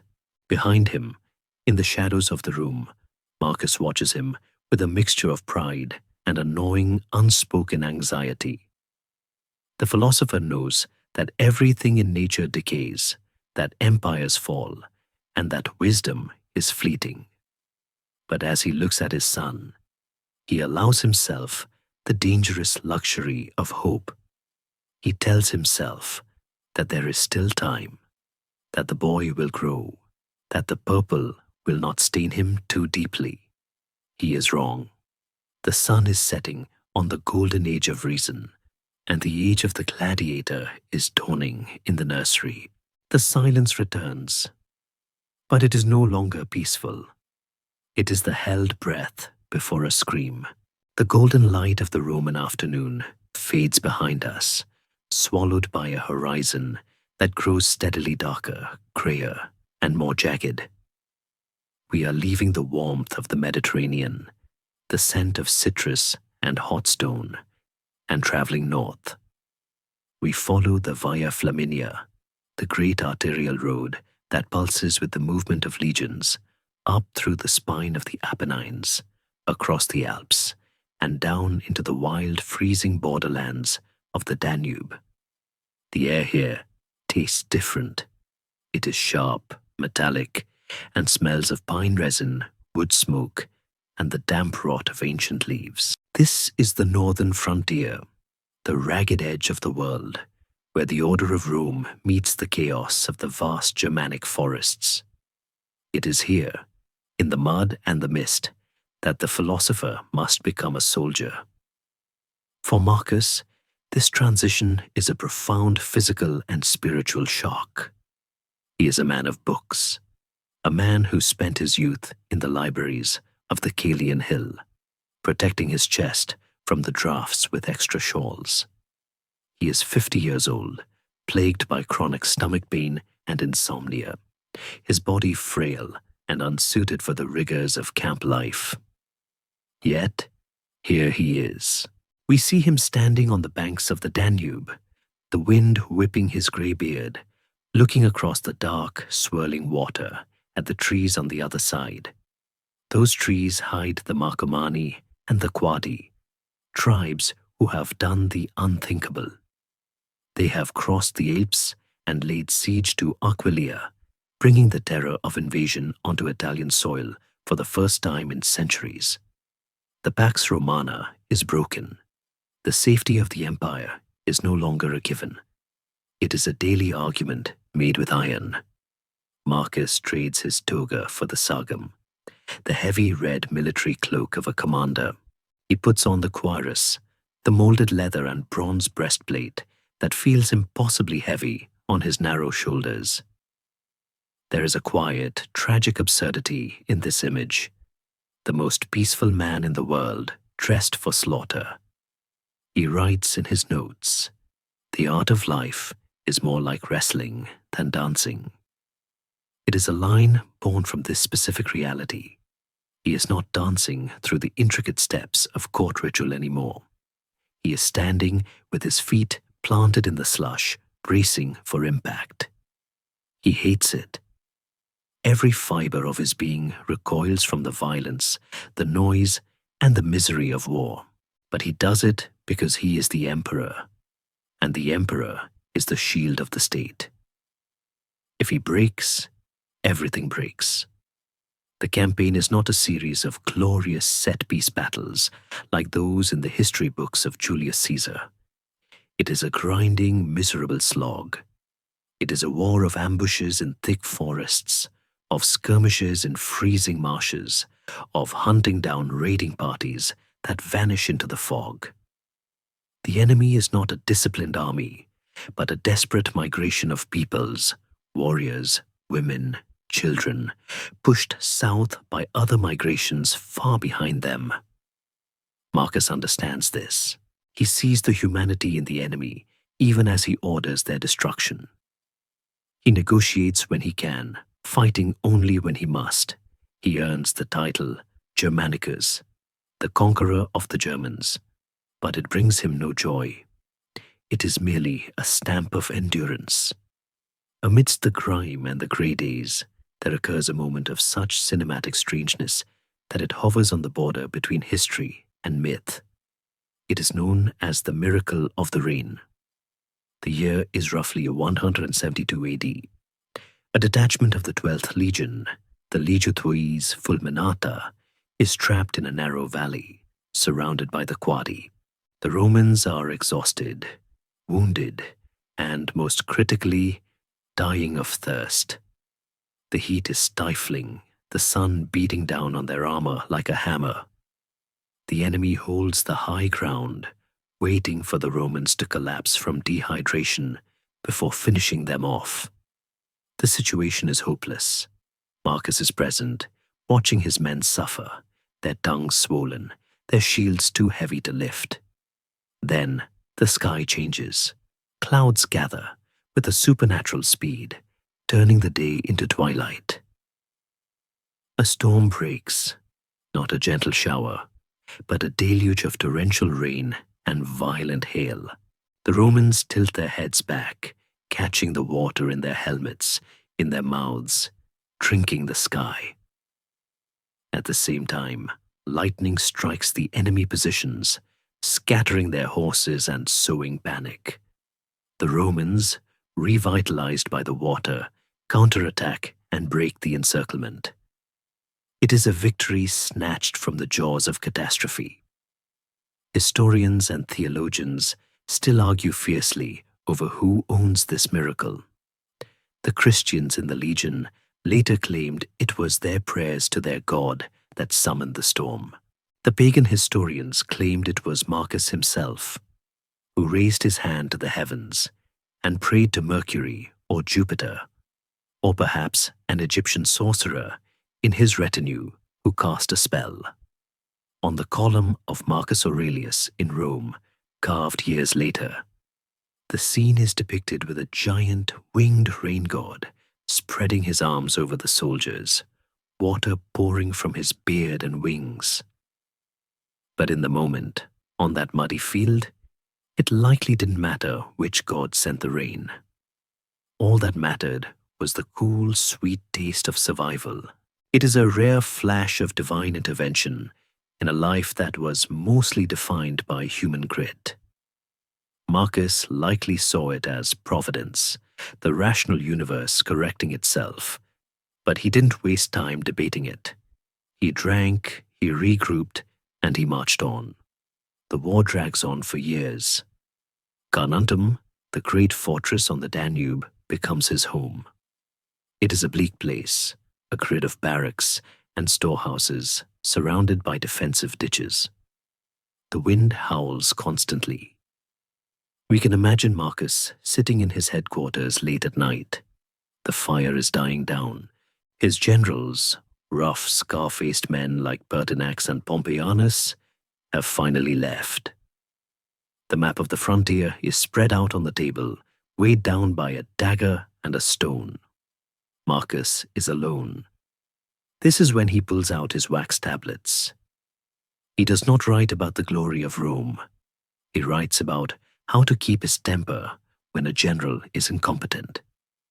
He writes about how the praise of the crowd is as empty as the clapping of hands. He writes to comfort himself. Throw away your books, he tells himself, a harsh command to a man who loves reading above all else. Don't be distracted. He is trying to harden his mind into a weapon. He lives in a world of mud, blood, and freezing rain, yet he builds a citadel of peace inside his own skull. He creates a portable sanctuary. It is an act of immense mental discipline. Most men would turn to wine or cruelty or despair. Marcus turns to ink. He dissects his own annoyance, his own fear, and neutralizes them with logic. He is practicing therapy on himself, 2,000 years before the concept exists. There is a soft, weary humor in his situation. He is the most powerful man on earth. Yet he cannot get warm. He cannot get a good night's sleep. And he has to eat soldier's porridge that probably tastes like wet sawdust. He is surrounded by people who want things from him, promotions, judgments, money, and he has to listen to them all with a straight face. He is the ultimate public servant, trapped in a job he never applied for, doing it better than anyone else ever could. As winter settles over the Danube again, freezing the river into a sheet of grey ice, Marcus remains at his post. He does not return to Rome for the season. He stays with his men. He walks the ramparts, his breath misting in the cold air, a solitary figure against the vast, dark backdrop of the barbarian north. He has become a part of the landscape now, a grey sentinel, weathered and enduring. He misses the sun of Italy. He misses his library. He misses the laughter of his children, even as the memory of their loss aches in his chest. But he does not leave. The philosopher has learned the hardest lesson of the soldier. You do not go home until the job is done. And for Marcus, looking out at the endless forests where the enemy waits, the job feels like it will never be done. The snow begins to fall, covering the bloodstains on the ground, turning the world into a blank white page, waiting for him to write the next day's orders. The noise of the war has faded into the uneasy silence of a winter truce, and we drift now to the banks of a river that flows through the dark heart of the barbarian lands. This is the River Gran, known today as the Hron in Slovakia, a tributary that feeds into the mighty Danube. The water here is black and swift, cutting through banks of freezing mud and tangled roots. It is the year 174 AD, or perhaps a little later. The Roman legions are camped along the river's edge, a sprawling city of leather tents and wooden palisades that smells of wet wool, wood smoke, and the dung of 10,000 horses. The air is so cold it bites the lungs, and the sky is a low, oppressive lid of iron-grey clouds. In the center of this grim encampment, inside a tent that is only slightly warmer than the freezing air outside, Marcus sits alone. He is tired. It is a bone-deep weariness that sleep cannot touch. His stomach aches, a chronic reminder of the ulcers that plague him, and his eyes burn from the smoke of the oil lamp. He pulls his heavy military cloak tighter around his shoulders, shivering. He dips his stylus into the ink pot, and he begins to write. On the Gran, among the Quadi, he notes at the top of the papyrus. It is a simple geographical marker, but it anchors one of the most miraculous documents in human history to a specific time and place of utter misery. He is not writing for us. He is not writing for the Senate or for posterity or for the admiration of future philosophers. He is writing to himself, to eis heauton, the original Greek title of the work we now know as the Meditations. It is essential to understand the sheer improbability of this moment. The most powerful man in the world, the Caesar, the Imperator, is surrounded by enemies who want to cut his throat. He is commanding an army of exhausted men. He is dealing with supply shortages, traitors, and the constant threat of disease. And yet, in the stolen hours of the night, he is not plotting strategy or counting coin. He is engaging in a desperate, disciplined therapy of the soul. He writes to keep himself from going mad. He writes to scrub the stain of the world off his mind. The soul is dyed by the color of its thoughts. He scratches onto the page. And right now, his thoughts are trying to dye his soul the color of blood and mud. He writes to bleach it back to white.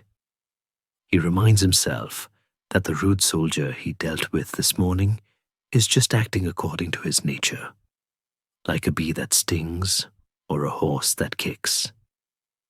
He tells himself that the cold wind is just air, that the pain in his stomach is just sensation, and that his judgment of these things is the only thing that matters. He is building a fortress inside his head, a citadel of the mind where the emperor can retreat and just be a man. There is a scholarly debate that still swirls around these writings like the river fog. Did Marcus intend for these notes to be published? Almost certainly not. The structure is repetitive, circular, and intensely personal. He admonishes himself, scolds himself, and encourages himself. If he meant them for the public, he would have polished the Greek, organized the arguments, and removed the repetitive exhortations to get up in the morning. The miracle is that they survived at all.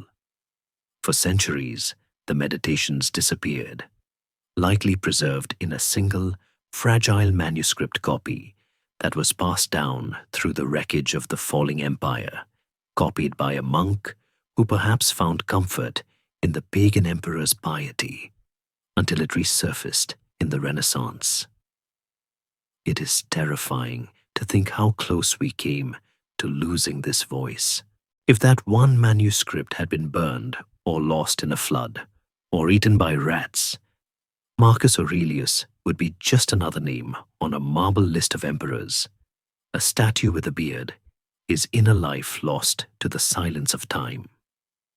But tonight, by the River Gran, the book is being born. We can imagine the sensory reality of his writing process. The ink is likely freezing, thickening in the pot, requiring him to warm it near the lamp. His fingers are stiff. The sounds of the camp filter in, the cough of a sentry, the whinny of a restless horse, the distant rhythmic rushing of the river water. He writes about the shortness of life. Run through the list of those who buried others and were then buried themselves, he notes. It is a thought born from the graveyards he walks past every day. He writes about the vastness of time, how the age of Augustus is already a myth, how his own name will soon be forgotten. There is a profound humility here, but also a strange comfort. If nothing lasts, then the pain of this cold night does not last either. If the empire is just a wave in the ocean, then his failures are just foam. It relieves the pressure. There is also a soft, human humor in his complaints. He writes about how difficult it is to deal with people, meddling, ungrateful, arrogant, dishonest, jealous, and surly. He sounds less like a saint and more like a tired manager who has had a very long week with difficult employees. He reminds himself not to be angry with them, because they are kin to him by nature. But you can feel the effort it takes.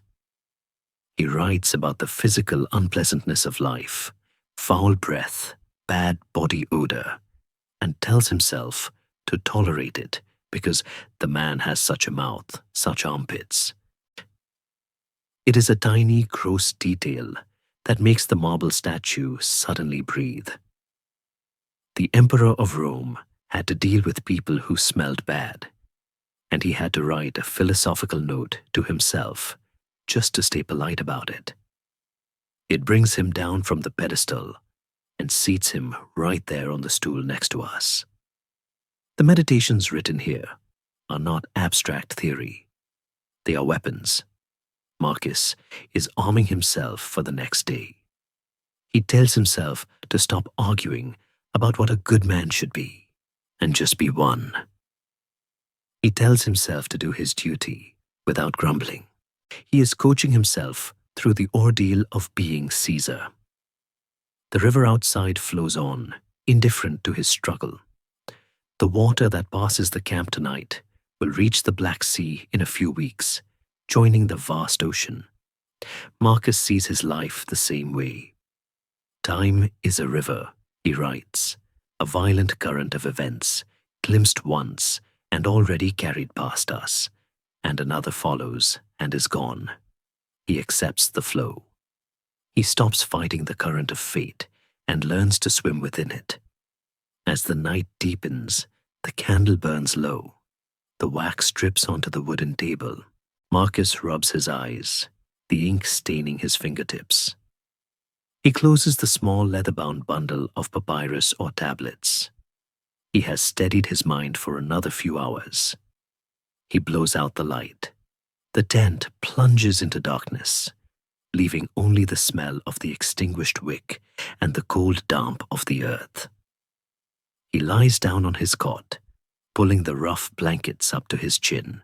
The master of the world sleeps, or tries to, while the river cran rushes past in the dark, whispering the same truth he just wrote down. Everything passes, everything changes, and the only thing we can keep is the quiet fortress we build within ourselves. The wind rattles the tent flap, but inside the citadel, there is peace. The frozen mud of the Danube camp is still hard beneath the boots of the sentries. But the wind that rattles the tent flaps today carries a different kind of chill. A coldness that has nothing to do with the weather and everything to do with the heart. We watch a lone rider galloping through the gates of Carnuntum, his horse lathered and stumbling with exhaustion, the steam rising from its flanks like a ghost in the frosty air. He carries a sealed dispatch tube stained with the dust of 1,000 miles. He has ridden from the east, from the sun-baked province of Syria, bringing news that will shatter the fragile peace Marcus has built inside his mind. The news is treason.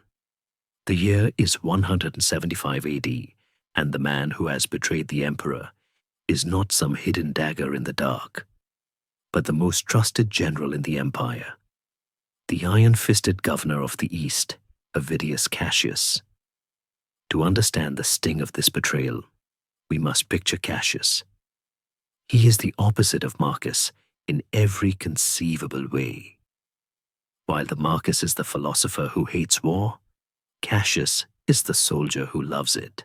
He is a strict disciplinarian, a man who once famously discharged his soldiers for the crime of taking a hot bath, believing that warm water washed away a man's courage. He is the hero of the Parthian War, the man who did the actual fighting while Lucius Verus was enjoying the spas of Antioch.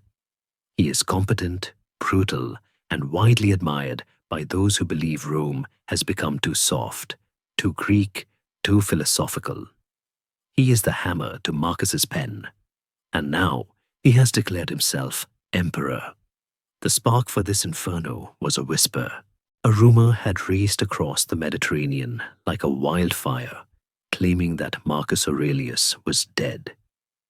He had been ill, gravely so, and in a world without telephones or telegraphs, silence is often filled by the imagination.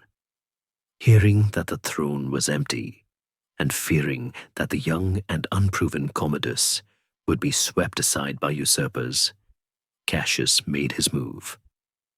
He donned the purple, seized the grain supplies of Egypt, the breadbasket of Rome, and waited for the Senate to recognize him. It was a coup born of opportunity, and perhaps of a long-simmering belief that he could do the job better. Scholarly debate still circles around the figure of Faustina in this crisis. Ancient historians, who loved a scandalous woman, claimed that she was the architect of the treason, that she, fearing Marcus was dying and knowing Commodus was too young to rule alone, wrote to Cassius offering him her hand in marriage and the throne to protect her family. Better a usurper who owes me his crown, the logic went, than a stranger who will kill my son. Modern historians are more cautious, suggesting that, if she did write to him, it was a desperate act of a mother trying to secure a protector for her children in the event of her husband's death, a political insurance policy that went casually wrong when Marcus refused to die. Whether it was treachery or tragedy, the result is the same. The empire is split in two.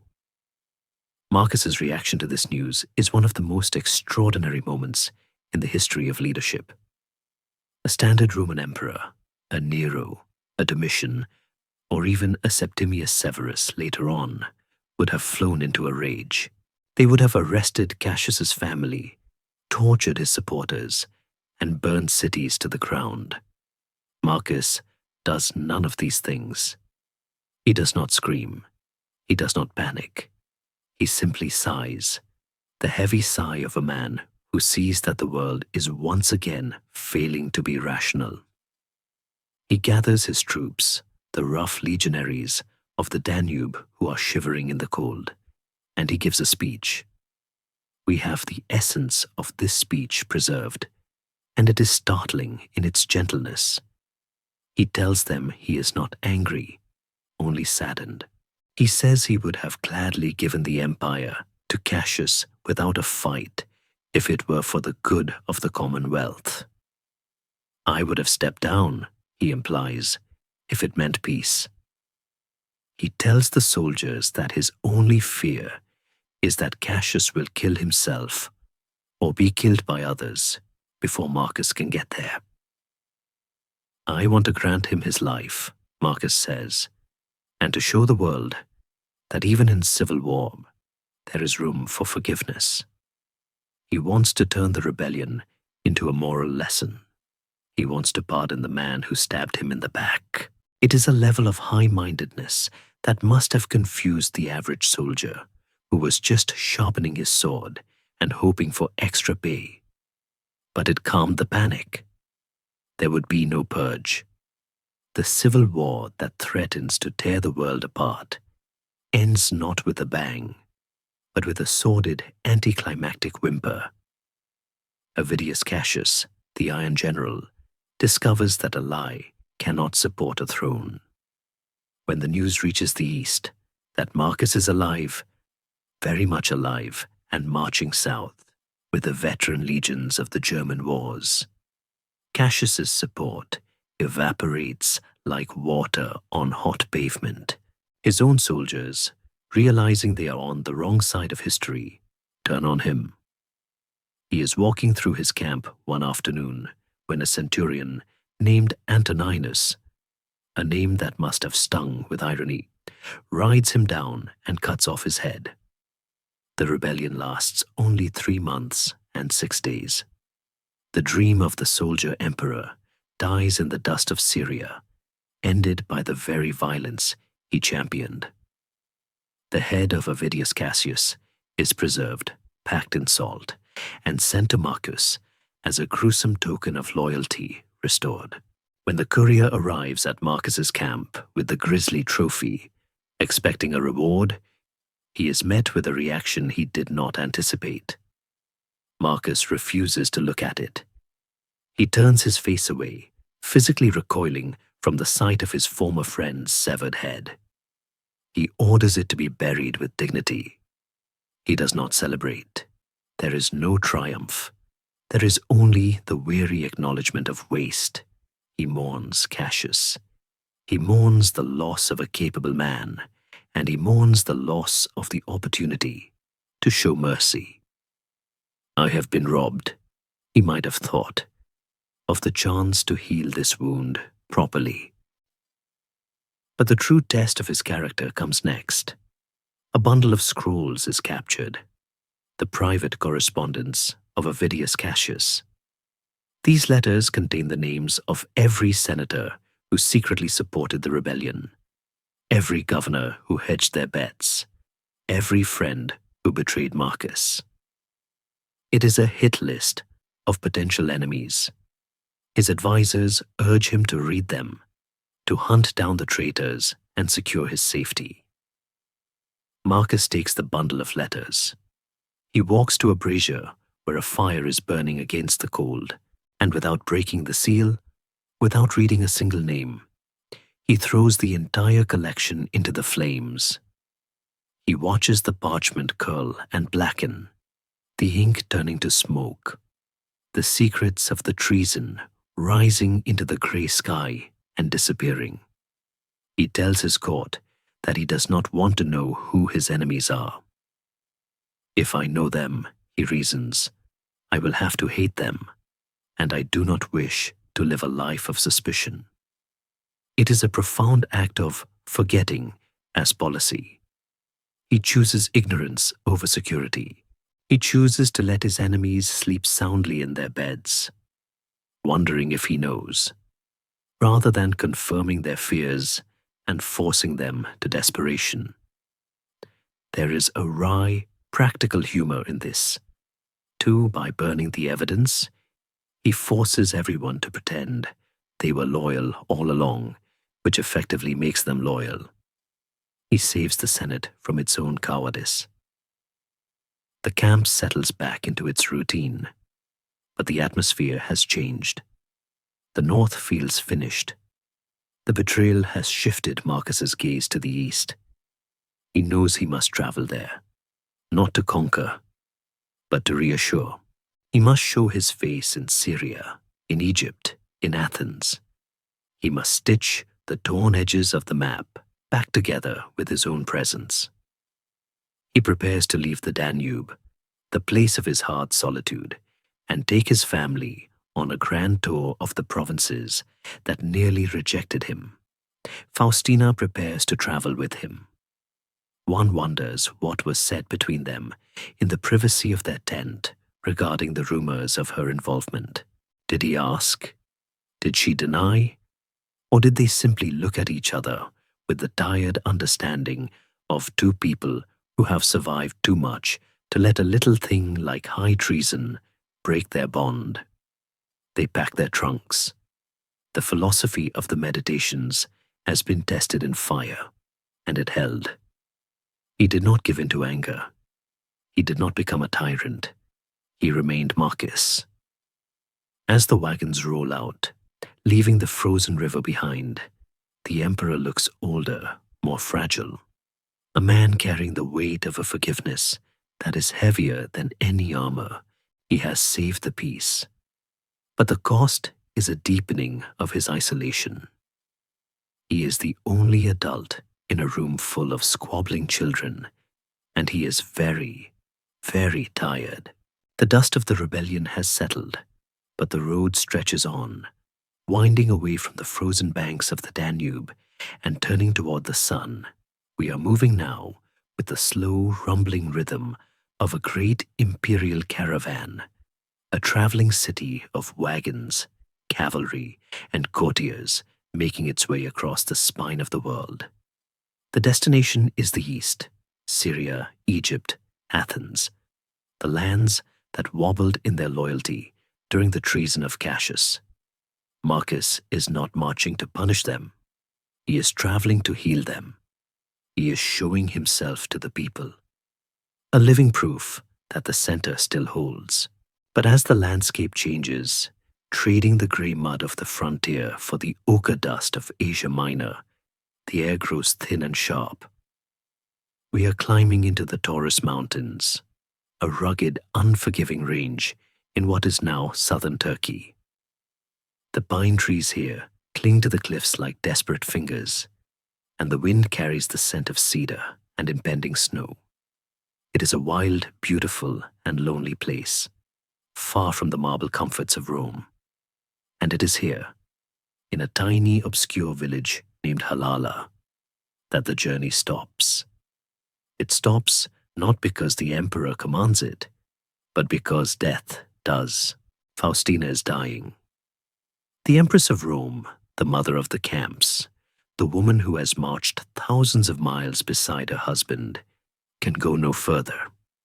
We do not know exactly what struck her down. The ancient sources, always eager for a scandalous twist, whisper that she took her own life, swallowing poison to escape the shame of her alleged involvement with Avidius Cassius. Historians still argue whether there is a grain of truth in this, debating if the suddenness of her end was a tragic coincidence or a final, desperate political maneuver to save her husband the embarrassment of a trial. But the more likely and more mundane truth is that she was simply worn out. She was roughly 45 years old, a woman who had survived 13 or 14 childbirths, years of travel on rough military roads, and the crushing stress of the plague years. Her body, the vessel of the dynasty, had nothing left to give.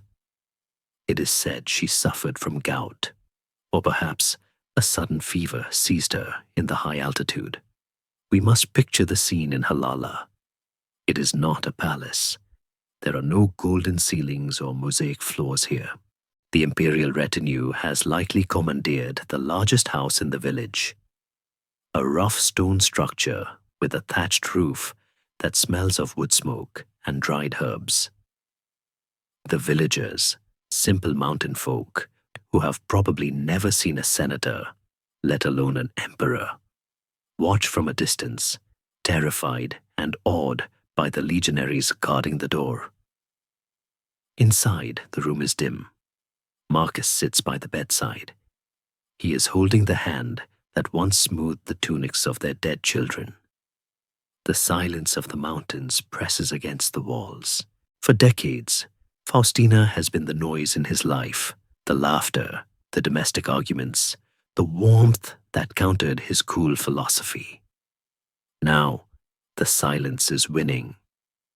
When she takes her final breath, the blow to Marcus is shattering. This is the woman who knew him not as the philosopher king, but as the man who forgot to eat, the man with the stomach aches, the man who worried about being good. She was the only person on earth with whom he did not have to perform.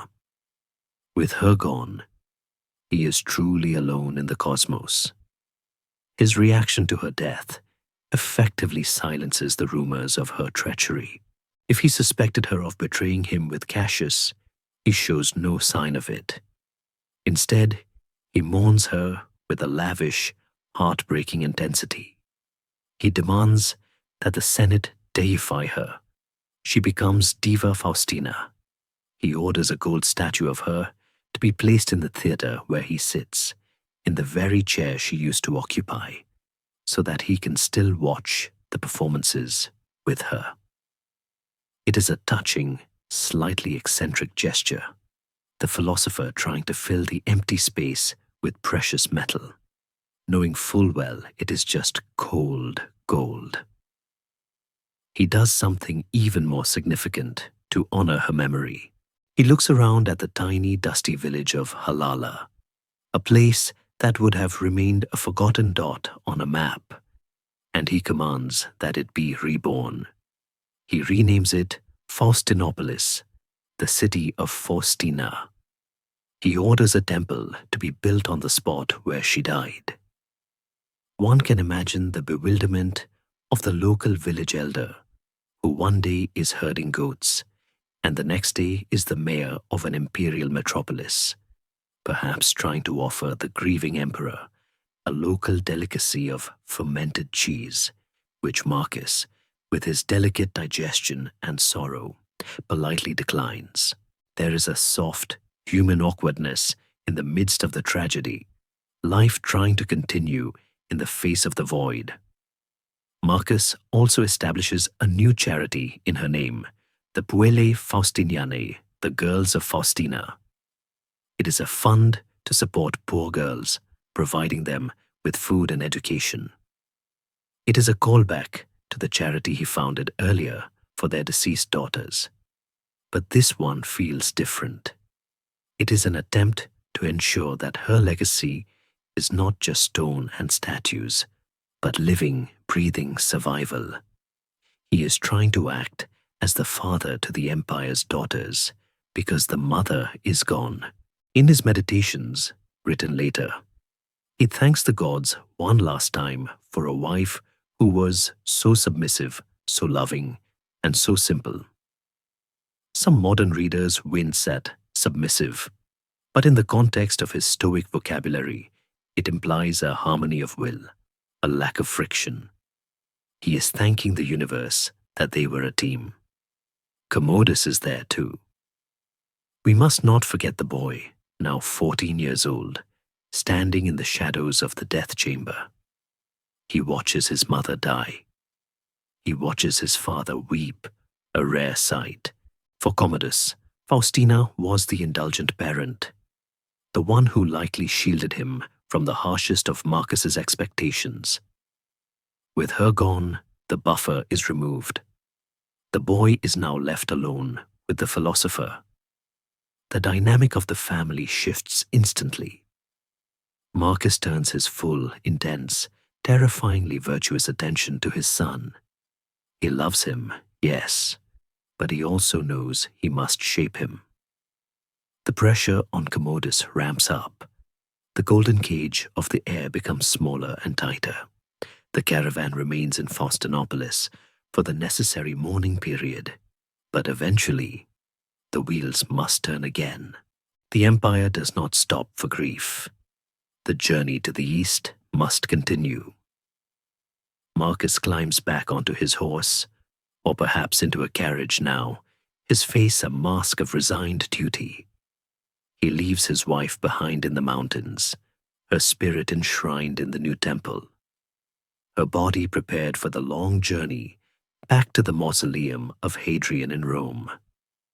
As they descend from the Taurus range, moving down toward the warm, fertile plains of Cilicia, the landscape opens up, but Marcus's world has closed in. He travels now as a solitary bird, a phrase he uses in his writings to describe the soul's isolation. He has his duty, he has his son, and he has his philosophy. But the warmth has gone out of the world.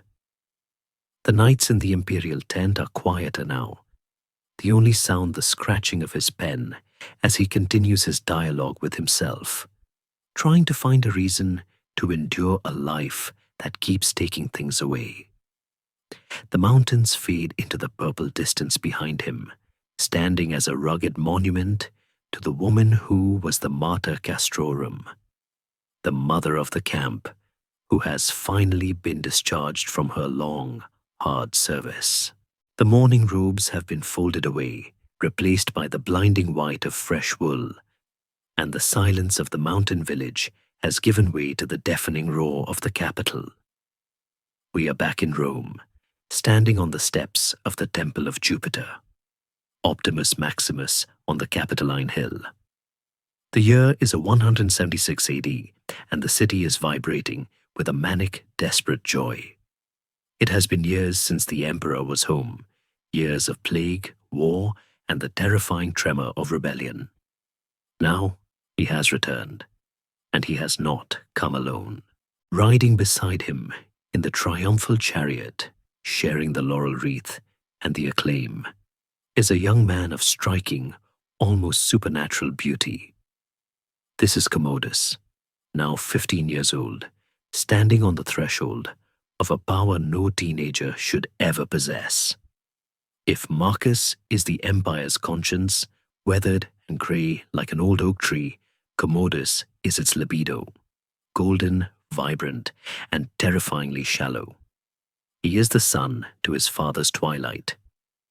As the petals rain down on them from the balconies above, a distinct and unsettling shift occurs in the atmosphere of the story. We are witnessing the rise of the son who would be God, a tragedy that begins not with a dark omen, but with a smile that is just a little too eager for the applause. To look at Commodus in this moment is to understand why the Roman people fell in love with him, and why Marcus perhaps blinded himself to the truth. The boy is physically magnificent. Historical descriptions tell us he was tall, athletic, and possessed a mop of blonde hair that was so radiant it seemed to catch fire in the sunlight. Historians still debate whether he used gold dust like Lucius Verus, or if nature simply marked him out for glory. He was left-handed, a trait he would later boast made him unique among warriors, and he moved with a fluid, predatory grace that belonged in an arena, not a senate house.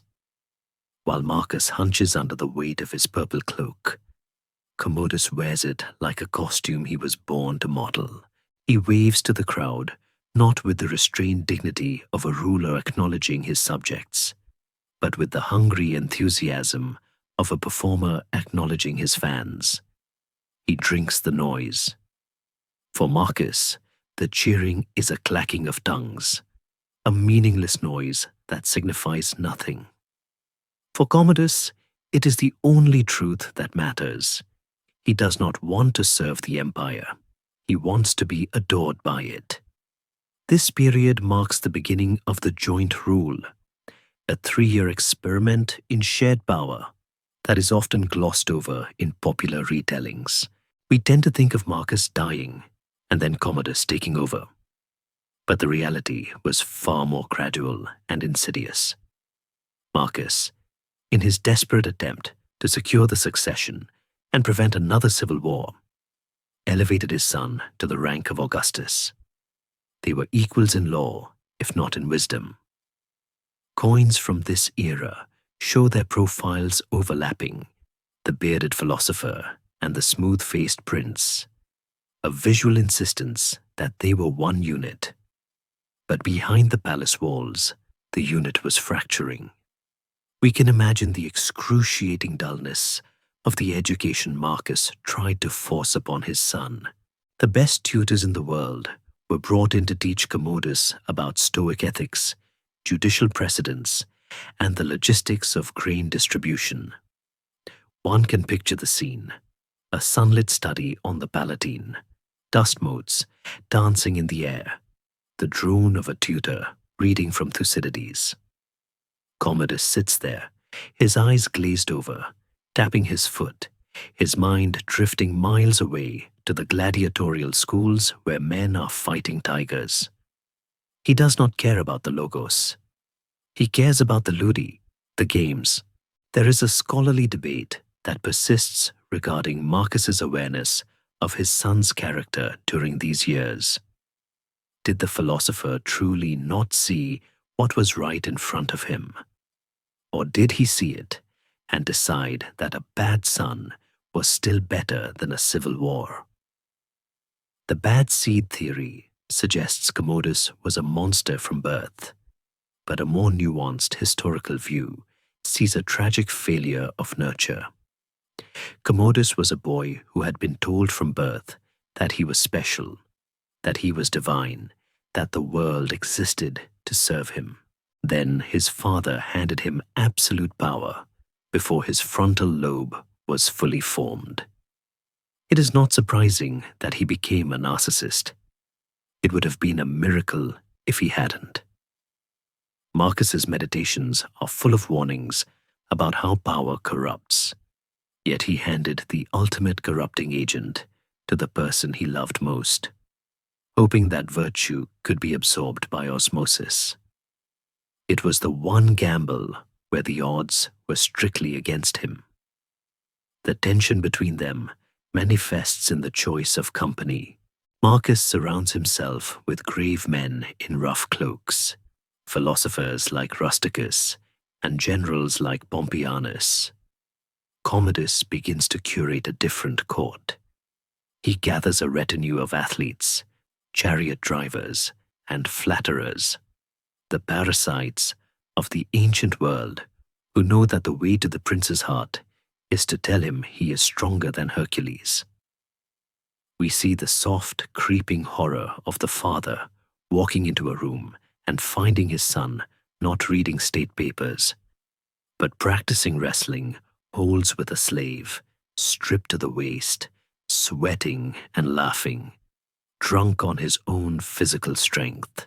Marcus likely admonishes him gently, perhaps with a weary joke about saving his energy for the Germans.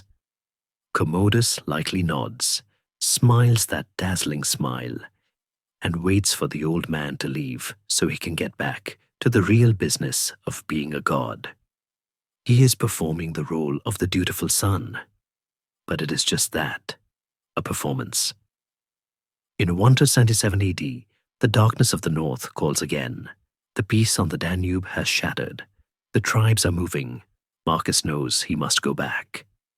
He is older now, frailer, and he knows in his bones that this will be his final campaign. He decides to take Commodus with him. It is a decision born of hope and fear, hope that the discipline of the camp will finally straighten the boy out, and fear of what Commodus might do if left alone in Rome without supervision. The departure from the city is a somber affair. The Roman mob does not want their golden boy to go. They want him in the imperial box at the Circus Maximus. Commodus does not want to go either. He hates the cold. He hates the mud. He hates the lectures. But the father insists. The slow camera of our narrative captures them riding out through the Flaminian Gate. The weary emperor looking ahead at the road, and the young Augustus looking back over his shoulder at the pleasures he is leaving behind. This journey to the front is the final failed education. On the road, Marcus tries to impart the secrets of ruling. He talks about justice, about the need to listen to the Senate, about the burden of the purple. Commodus listens, but he hears only the wind. He is beginning to resent the old man. Why must being emperor be so hard? Why must it be so boring? Why can't he just give the people bread and circuses and be loved for it? A dangerous idea begins to take root in the boy's mind, that his father's way is not the only way, but simply the hard way. He starts to view Marcus's stoicism not as wisdom, but as a joyless cage. He looks at his own hands, strong and capable of crushing a throat, and wonders why he should use them to hold a stylus. The tragedy of the son who would be God is that he was not seeking to be a tyrant in the political sense. He was seeking to be a celebrity. He wanted the immediate, visceral feedback of the arena. In the camps along the Danube, while Marcus is meeting with tribal chieftains, Commodus is reportedly sparring with the soldiers, winning bouts that the soldiers are likely wise enough to lose on purpose. He is building a fantasy world where he is invincible. The gap between the father's reality and the son's delusion is widening into a chasm that will eventually swallow the empire. As the winter sets in again, turning the world to iron and ice, Marcus looks at his son and sees a stranger wearing his face. He realizes, with a crushing silent sorrow, that while he has conquered the Marcomanni and the Quadi and the Sarmatians, he has been utterly defeated by the boy sitting across the fire. The wisdom that could order the cosmos could not order the chaotic soul of one teenager. And as the snow begins to pile up against the tent walls, the philosopher knows that time is running out to fix what is already broken. The wind off the Danube does not howl tonight. It moans, a low, constant vibration that seeps through the canvas walls of the imperial tent and settles into the bones. We are inside the private quarters of the emperor at Sirmium, or perhaps Vindobona. History is unsure of the exact location, but the atmosphere is unmistakable. It is the winter of 178 or 179 AD. The air inside is thick with the smell of burning oil, and the faint, sour odor of damp wool drying by a brazier. Two men sit across from each other at a scarred wooden table.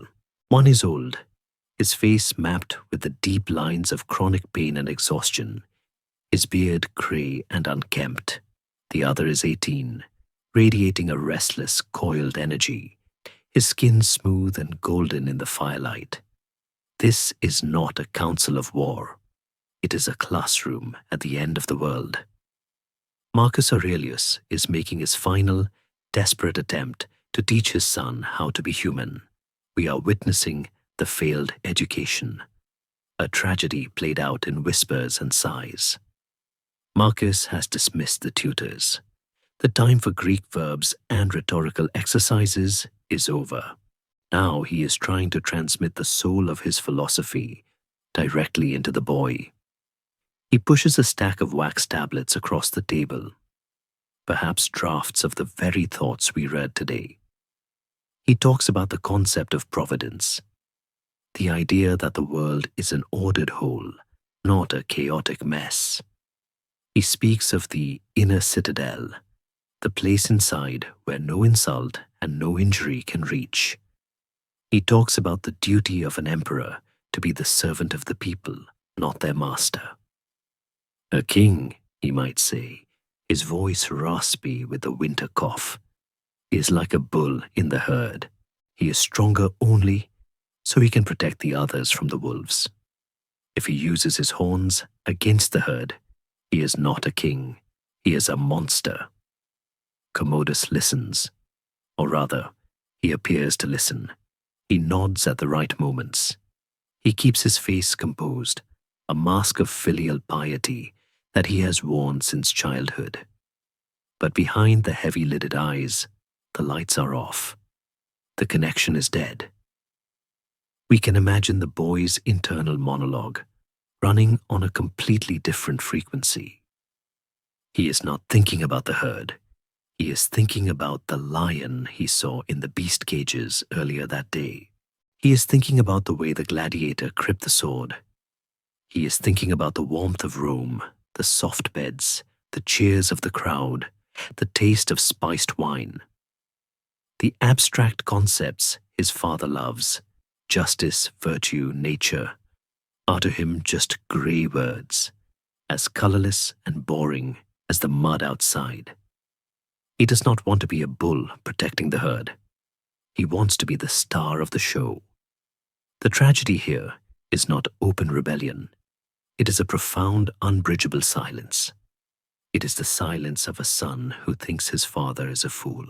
To Commodus, Marcus's refusal to enjoy his power is a form of madness. Why be the master of the world if you are going to live like a monk? Why sleep on a cot when you can sleep on silk? Why forgive your enemies when you can crush them? The boy looks at the father and sees weakness. The father looks at the boy and sees a terrifying vacancy. Marcus realizes, with a sinking heart, that wisdom cannot be poured like water from one jar to another. It must be ignited from within. And in Commodus, the wood is too damp to catch fire. The education is further sabotaged by the shadow court that surrounds the young prince. When Marcus leaves the room to attend to the generals, the vacuum is instantly filled by Commodus's favorites. Men like Cyoterus, his Greek chamberlain, and a retinue of gladiators, buffoons, and flatterers who have accompanied the heir to the front. These men know exactly how to play the instrument that is Commodus. They do not talk to him about duty. They whisper to him about his strength, his beauty, his godlike status. They tell him that the soldiers adore him, not because he is wise, but because he is strong.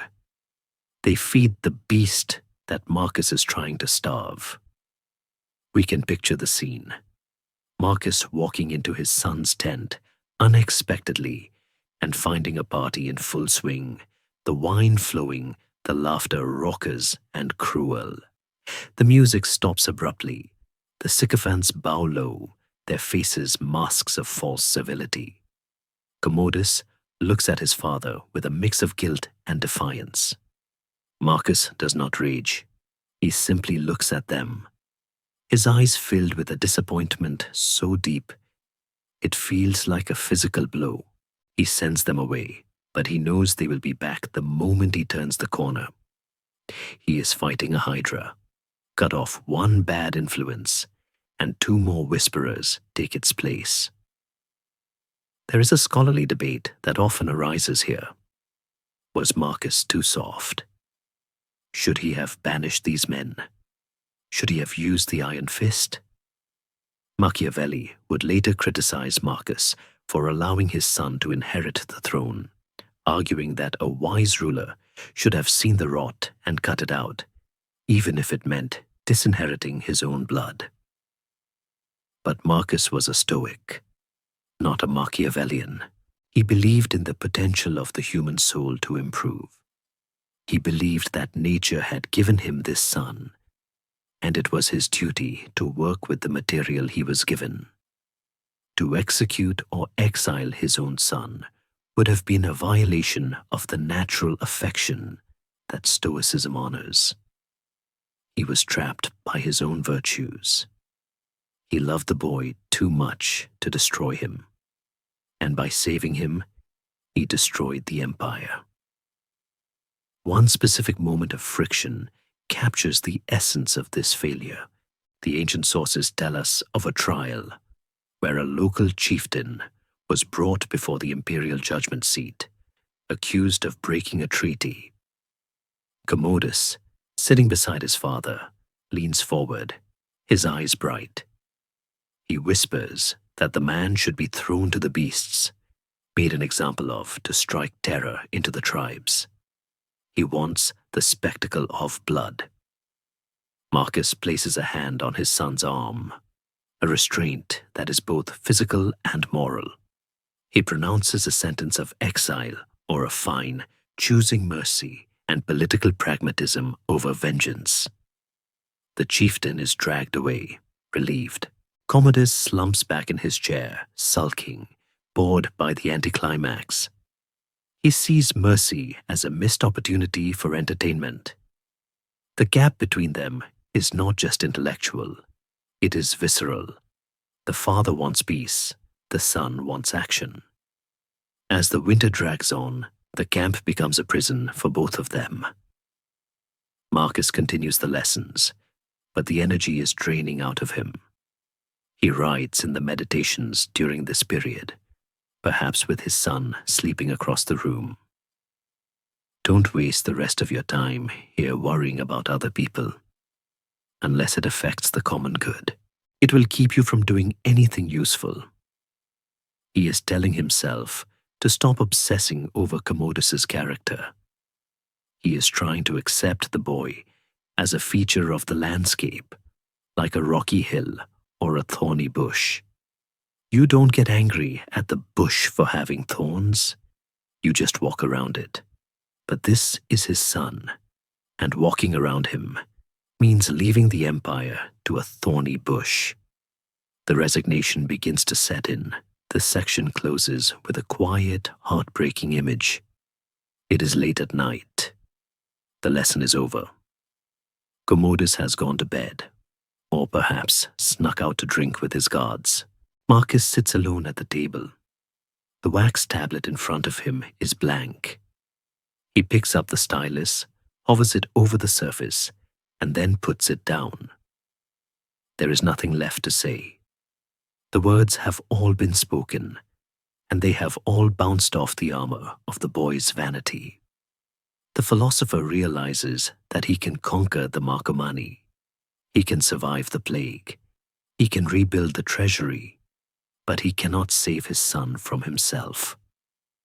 The wind picks up outside, rattling the tent poles, sounding like the distant roar of a Colosseum crowd, waiting for the show to begin. Marcus blows out the lamp, and the darkness in the tent feels absolute. The education has failed. The student has not learned, and the teacher is out of time. The silence of the military encampment is never absolute.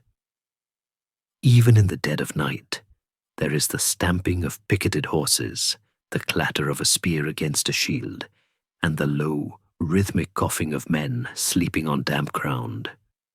But tonight, there is another sound, a dull, repetitive thwack that echoes from a secluded courtyard behind the imperial quarters. It is the sound of wood striking wood, heavy and fast. We follow this sound through the maze of tents, past the sleepy guards who pretend not to hear it, and into a torchlit enclosure where the future of Rome is sweating in the cold air. This is Commodus's private sanctuary. He is stripped to the waist, his breath pluming in the frost, sparring with a gladiator trainer he has brought from Rome. He moves with a frightening kinetic beauty, dodging, weaving, and striking. He is not practicing the rigid, disciplined formation fighting of the legions. He is practicing the theatrical, individual combat of the arena. In his mind, the muddy banks of the Danube have vanished. The grey sky has been replaced by the purple awning of the Colosseum. The silence is replaced by the roar of 50,000 voices chanting his name. He is inhabiting the arena of the mind. To understand the chasm that has opened between father and son, we must look at what they are building in their respective imaginations. Marcus is spending his nights constructing an inner citadel, a mental fortress where he can be safe from his own emotions and the chaos of the world. Commodus is building an outer stage, a fantasy where the world exists solely to watch him perform. For Marcus, the ideal man is invisible, a servant of the state who does his duty without needing praise. For Commodus, the invisible man does not exist. If you are not seen, you are nothing. He has begun to obsess over the figure of Hercules, the demigod who conquered monsters through sheer physical force. We see the first signs of this fixation here in the camp. Commodus keeps a lion skin in his trunk, draped over his armor like a totem. He fondles a heavy wooden club. He asks his sycophants, the parasites Marcus tries to banish, but who always find a way back, to address him as the Roman Hercules. It is a delusion, but for a young man who has never been told no, a delusion is just a reality waiting to be enforced. Marcus hears the thumping of the wooden sword. He is in the adjacent tent, trying to review the grain reports for the coming spring offensive. He puts down his stylus and rubs his temples. He knows exactly what his son is doing. He knows that while he is trying to teach Commodus to be a philosopher king, the boy is training to be a prize fighter. There is a profound, aching sadness in this realization. It is not just that gladiatorial combat is undignified for an emperor, though it is scandalous. It is that it represents a fundamental misunderstanding of what power is. Marcus believes power is a burden to be carried for others. Commodus believes power is a spotlight to be shone on himself. The father looks at the map of the empire and sees millions of souls who need protection. The son looks at the map and sees a vast audience. Historians and psychologists still debate the root of this Hercules complex. Was it a desperate attempt by Commodus to escape the shadow of his intellectual father? How does a boy compete with a living saint? You cannot outthink Marcus Aurelius. You cannot outwrite him. You cannot outvirtue him. So perhaps Commodus decided to beat him in the one area where the old man was weak, the body. Marcus was frail, sickly, and hated violence. Commodus made himself strong, beautiful, and violent. It was a rebellion of the flesh against the mind. By worshipping Hercules, the god of strength, Commodus was implicitly rejecting the god of wisdom. He was saying, "Your books cannot stop a lion. My club can." It is a tragic, juvenile logic, but it possessed him completely. The arena of the mind also serves as an escape from the boredom of the front. The war against the Germanic tribes is gritty, unglamorous work. It is about logistics, supply lines, and freezing mud. There are no cheering crowds in the forests of Marcomannia. Commodus is bored out of his mind. He creates these nightly dramas to feel something, to feel the adrenaline that the slow, grinding war denies him. We can imagine a moment of dark, unintentional humor. Commodus breathless and sweating after killing his trainer in a mock duel, looking around for applause and finding only a few shivering guards and an unimpressed stray dog. He has to supply the applause in his own head. He is a star performing in an empty theater, waiting for the doors to open. Meanwhile, Marcus retreats further into his philosophy. He writes in the Meditations about the emptiness of fame. Alexander the Great and his mule driver both died, he notes, and the same thing happened to both. He is trying to deconstruct the very thing his son craves. He writes about the applause of the crowd as being nothing more than the clapping of hands, a mechanical noise made by mortals who will soon be dead. It is almost as if he is writing a rebuttal to Commodus's life, a silent argument carried out on wax tablets, while the wooden sword thumps in the background. You want to be remembered? Marcus seems to ask. Why? The people who remember you will die, and the people who come after them will die too. It is all smoke.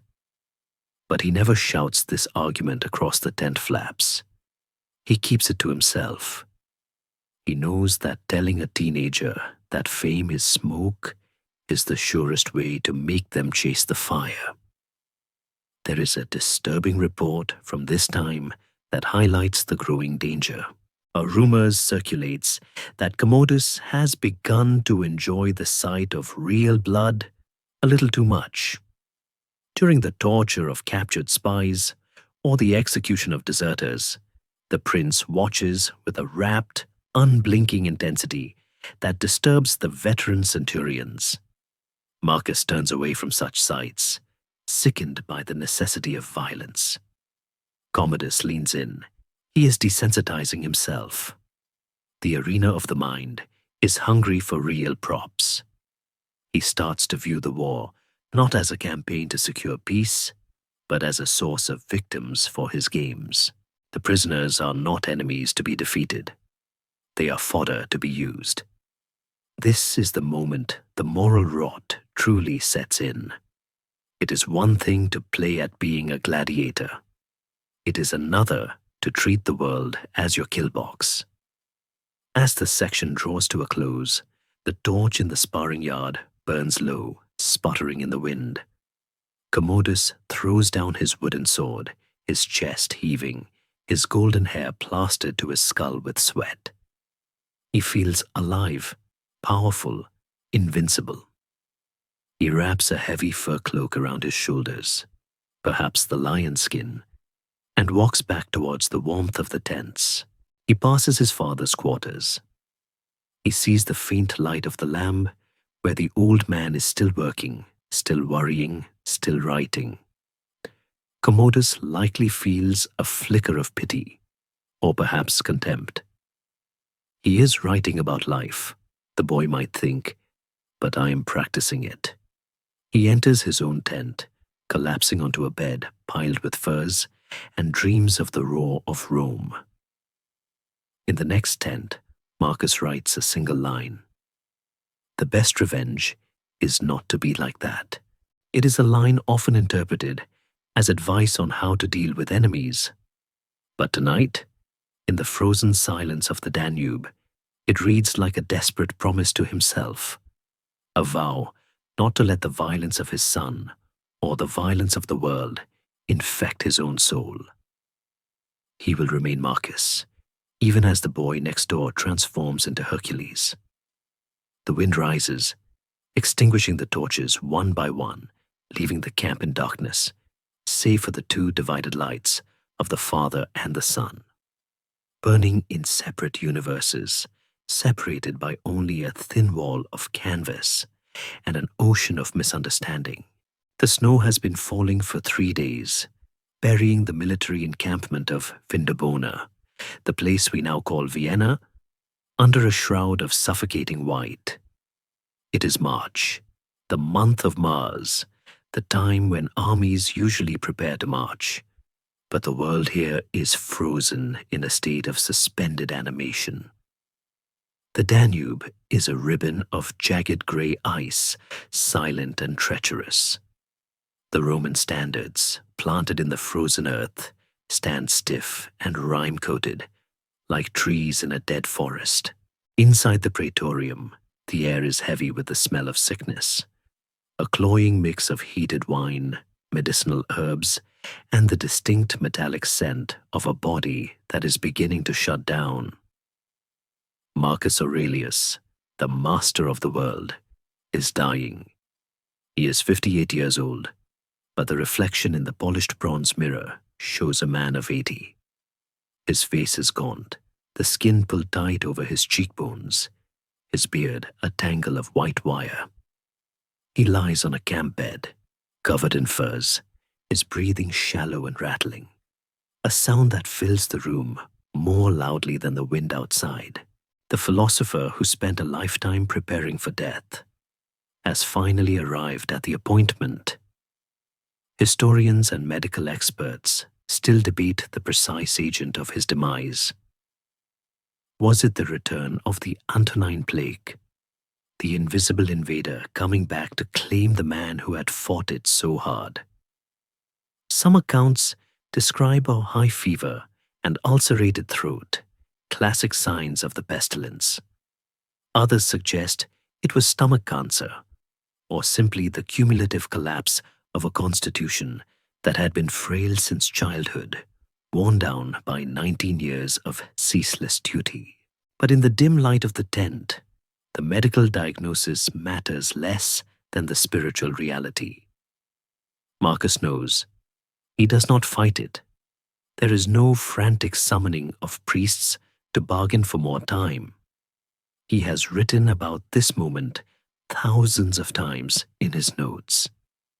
Pass through this brief patch of time in harmony with nature, he told himself, and come to your final resting place gracefully, just as a ripened olive might fall, praising the earth that nourished it and grateful to the tree that gave it growth. Now, he is the olive. He is trying to fall without fear. Carlin, the great physician, is there, or perhaps he has sent his best assistants. The records are hazy on his physical presence at the very end, but his medicine is certainly there. Marcus is taking theriac, a dark, bitter paste containing opium used to manage his chronic pain and insomnia. In these final days, the dosage is likely increased. We can imagine the scene, a trembling hand reaching for the cup, the bitter taste of the poppy, and then the drift into a twilight state where the pain recedes and the mind floats free. Some historians argue that Marcus Aurelius was, by modern standards, an opium addict, dependent on the drug to function. But this judgment feels harsh. He was a man in constant agony who had to rule the world. If the poppy gave him the stillness to write his meditations and command his legions, perhaps it was not a vice, but a necessary crutch for a crippled titan. As the fever burns, the boundaries of the tent seem to dissolve. Marcus is no longer just in Vindobona. He is drifting through the geography of his past. He sees the sun on the Kelian hill, the dust of the library where he learned to read, the face of Antoninus Pius smiling over a dinner of cheese, the profile of Faustina on a coin. He sees the faces of the children he lost, the tiny ghosts who have been waiting for him. I am going to them, he might think, and the thought brings not terror, but a profound, aching relief. To be an emperor is to be the loneliest man on earth. To be dead is to rejoin the majority. He is tired of being the only adult in the room. He is tired of the clacking of tongues, the endless petitions, the weight of the purple cloak. He is ready to put it down.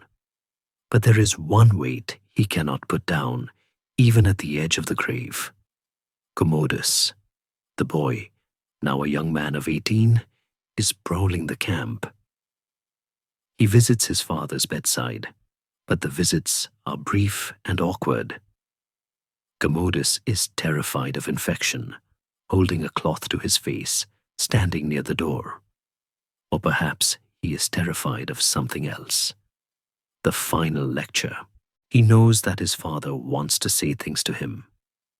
Heavy things about duty and virtue, and Commodus does not want to hear them. He is already listening to a different song, the siren call of Rome. The courtiers and the sycophants are whispering to him, when the old man goes, we can go home. We can leave this mud. We can have the games. Marcus sees this. He sees the hunger in his son's eyes, not for wisdom, but for the exit. It is the final crushing tragedy of his life. He realizes that his death will not just be the end of a man, it will be the breaking of a dam. The discipline he held in place for 20 years will wash away the moment his heart stops. There is a terrible rumor that haunts the history of this week. A whisper recorded by the historian Cassius Dio, that perhaps the doctors, eager to curry favor with the rising sun, hastened the setting of the old one. Did they poison him? Did Commodus imply that he was tired of waiting? It is unlikely. Marcus was clearly dying anyway. But the existence of the rumor proves the poisonous atmosphere of the camp. The vultures were circling before the body was even cold. Marcus, with his sharp perception, would have sensed this shift in loyalty. The guards at the door, the servants bringing water, their eyes would be sliding toward Commodus. The king is dead. Long live the king. It is the brutal, natural law of power, as unfeeling as the winter wind. In a moment of lucid clarity, Marcus makes a decision that breaks the heart. He decides to stop eating and drinking. It is a form of stoic suicide, a way to hasten the inevitable and spare himself the indignity of a slow, lingering rot. He wants to leave the post before he is dragged away. He summons his friends, the few brave senators and generals who have stuck by him through the wars. He does not weep. He does not complain. He looks at them with the same calm gaze that stared down the Germanic hordes. Why do you weep for me? He asks them. Think instead of the pestilence and the death of so many others. He deflects the grief. He turns the camera away from himself and back to the world. He is teaching them one last lesson. I am not important. The whole is important. The nights in Vindobona are endless. The wind rattles the wooden frame of the tent, sounding like the knocking of bones. Marcus lies in the dark, his mind moving through the rooms of his inner citadel. one last time. He checks the locks. He ensures that he is not afraid. He repeats his maxims like a prayer. Amor fati, love your fate. This is my fate. This cold, this pain, this ending. It is what nature ordered. He accepts it.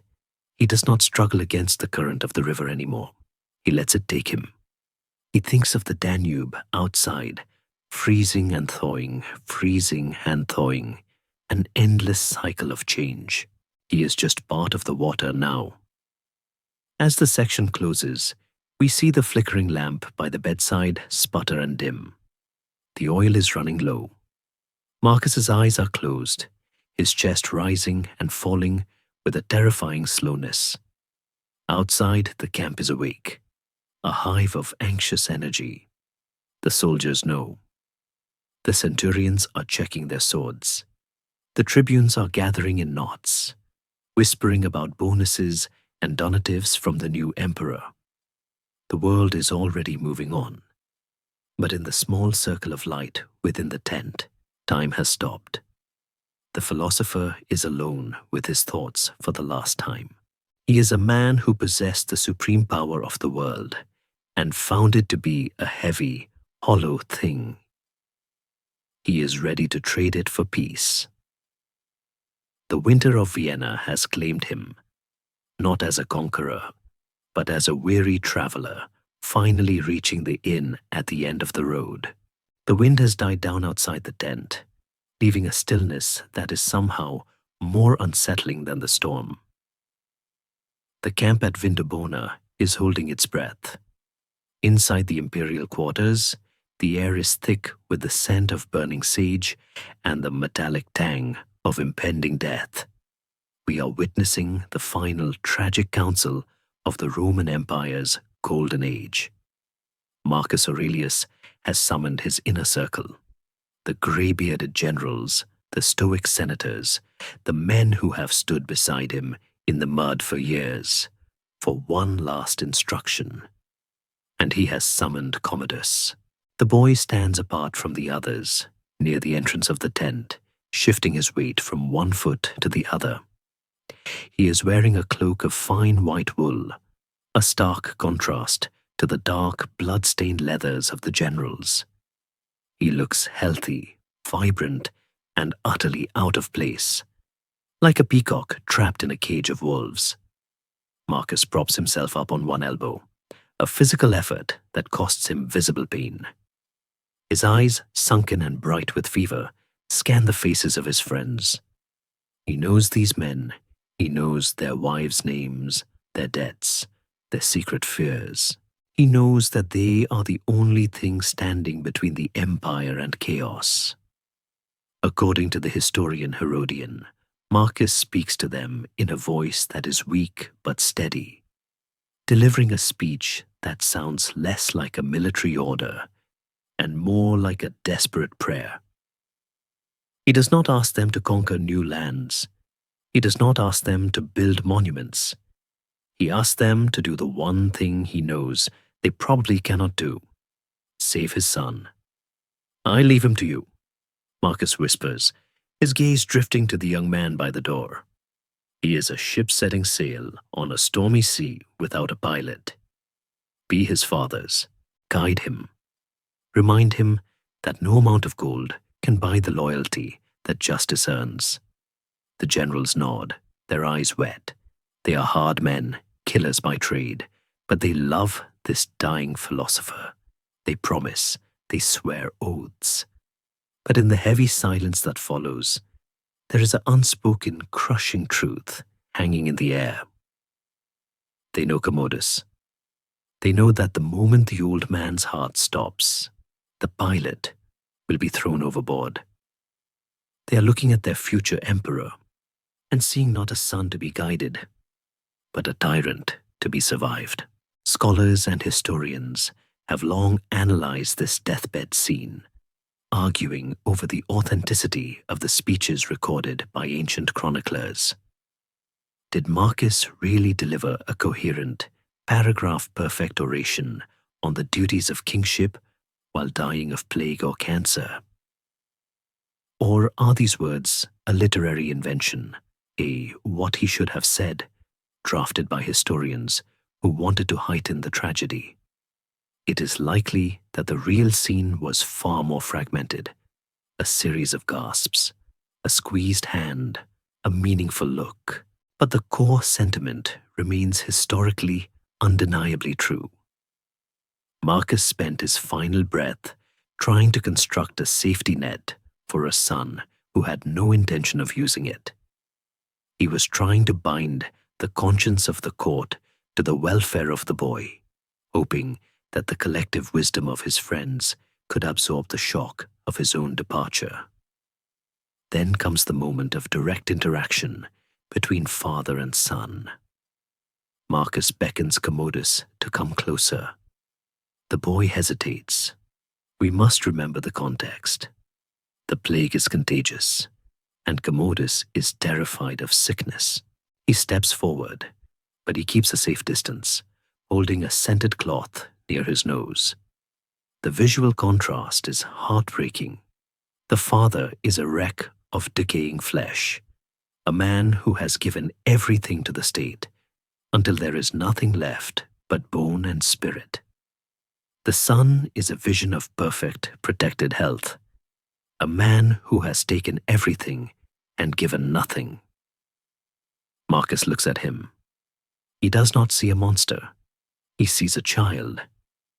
He sees the little boy who used to run through the gardens of the Calian Hill. The tragedy of the parent is the inability to see the adult child as they truly are. The overlay of memory is too strong. Do not abandon the war, Marcus murmurs to him. Finish what we started. If you leave now, the enemy will think we are fleeing. Rome will look weak. It is a final plea for discipline. Marcus knows that Commodus hates the front. He knows the boy wants to go back to the baths and the circuses. He is trying to appeal to his son's vanity. Rome will look weak, hoping that pride will do the work that virtue cannot. Commodus nods. He says, "Yes, father," but his eyes are darting to the door. He is already calculating the travel time to Rome. He is already planning the triumph, the parties, the new uniforms for the gladiators. He is nodding at a ghost. There is a devastating anecdote preserved by the historian Cassius Dio, which, even if apocryphal, captures the emotional reality of this moment perfectly. As the conversation drags on, Marcus senses his son's impatience. He sees Commodus shifting, checking the position of the sun, worried about the risk of infection, worried about missing dinner. The philosopher realizes, with a final piercing clarity, that he is a burden. He is keeping the boy from his life, and so Marcus releases him. He waves a trembling hand toward the door and whispers the line that should be carved on the tombstone of his reign. Go to the rising sun, for I am already setting. It is a dismissal of absolute, crushing humility. He is acknowledging that his time is done, that he is the darkness and Commodus is the light. He sends his son away to be safe, to be happy, to be emperor. Commodus does not argue. He does not fall to his knees and beg to stay by his dying father's side. He simply turns and leaves. The tent flap opens, letting in a blast of freezing air and a slice of grey light, and then falls shut. The rising sun has left the building. The silence that rushes back into the room is heavy enough to crush the chest. The generals look at the floor. They know what has just happened. They have just watched the transfer of power from a man who served the world to a boy who expects the world to serve him. Marcus closes his eyes. He does not call the boy back. He knows that to cling is to suffer. He practices his own philosophy one last time. Accept what is given. Let go of what is taken. But in the privacy of his own mind, in the inner citadel that is now crumbling under the assault of the fever, there must be a profound human ache. It is the ache of a gardener who has tended a tree for 18 years, only to realize in the final moment that the fruit is poisoned. He turns his head on the rough pillow and looks at the captain of the guard, a man named Pertinax, who will, in a twist of fate, eventually become emperor himself for a brief, tragic interval. Go to him, Marcus rasps. He needs you more than I do. He is stripping himself of protection to the very end. He sends his friends away, one by one, until the room is almost empty. He wants to die as he lived, without fanfare, without causing trouble, minimizing his footprint. The shadows lengthen in the corners of the tent. The oil in the lamp is almost gone. Marcus Aurelius is now truly alone with the consequences of his life. He thinks of the meditations, the stacks of wax tablets tied with leather thongs that sit in a chest in the corner. He wonders if they will be burned as trash when the camp is packed up. He does not know that they will become one of the most read books in human history. He thinks he has failed. He thinks his legacy is the boy who just walked out the door. He does not know that his true legacy is the voice that will whisper in the heads of millions of people for thousands of years, telling them to be brave, to be just, and to endure. He is not a god. He is a man dying in a tent in Austria. His feet are cold, his breath is short. But as the final darkness gathers, he does not panic. He has rehearsed this. He organizes his mind. He sorts his impressions. He tells himself that death is just a change of state, a rearrangement of atoms, a return to the nature that made him. He is ready. The instructions have been given. The sun has set. Now, he just has to wait for the night. The chest rises one last time, a shallow, shuddering inhalation that seems to pull the very cold of the tent into the lungs, and then it settles. It does not rise again. The silence that follows is absolute, a vacuum that swallows the scratching of the wind and the stamping of the horses outside. Gerlin's assistant, or perhaps the captain of the guard, leans forward and holds a polished metal mirror to the lips of the emperor. The metal remains clear. No mist of breath obscures the reflection. Marcus Aurelius Antoninus, the last of the 5 good emperors, is dead. The date is March the 17th, 180 AD. It is a date that marks not just the end of a life, but the end of an epoch. In the timeline of the West, this is the moment the sun begins to dip below the horizon. The golden age of stability, which had stretched from the accession of Nerva nearly a century before, has officially expired in a dark, smelly tent on the Austrian frontier. The reaction of the camp is swift and telling. There is no wailing, no rending of garments, at least not among the men who mattered. The generals, the grim-faced veterans like Pompeianus and Pertinax, look at each other with eyes hard as flint. They know that the time for philosophy is over. They cover the body with the purple sheet, treating it with the reverence due to a sacred object. But their minds are already racing to the living problem in the next tent. They go to Commodus. They kneel. They hail him as imperator. And in that instant, the boy who played at being Hercules becomes the master of the legions. Commodus does not weep. History records that his first instinct was not grief, but flight. Within days, he does exactly what his father begged him not to do. He opens negotiations with the Marcomanni and the Quadi. He does not want to fight in the mud. He wants to go home. He offers them terms that Marcus would have found shameful: peace bought with gold, subsidies paid to the very barbarians who had burned Roman cities. He effectively bribes the enemy to let him leave. The soldiers are disgusted. They have bled for years to achieve a total victory that was within their grasp, and now the new emperor is selling their efforts for a quick exit. But Commodus does not care about the soldiers' honor. He cares about their applause, which he buys with massive donatives from the treasury. He learns his first lesson in tyranny. You don't need respect if you have enough money. The journey back to Rome is a carnival of relief for the young court. The somber, grey-bearded philosophers who surrounded Marcus are quietly pushed to the back of the caravan, replaced by the beautiful people, the spies, the gladiators, and the flatterers. The road, which had been a path of duty for the father, becomes a parade of pleasure for the son.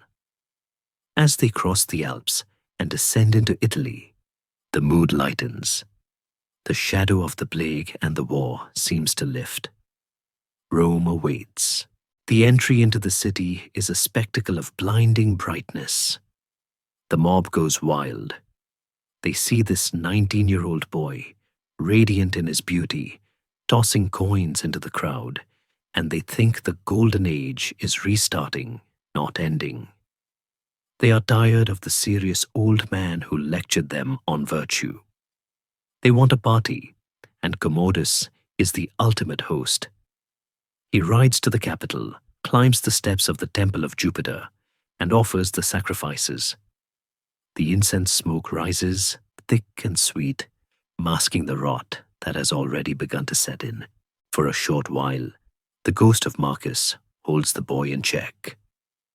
Commodus allows his father's advisors to manage the boring details of state. He is too busy enjoying the perks of his office. But slowly, the paranoia that is the dark twin of narcissism begins to bloom. He starts to see enemies everywhere. A failed assassination attempt, a clumsy plot involving his own sister, Lucilla, shatters his fragile composure.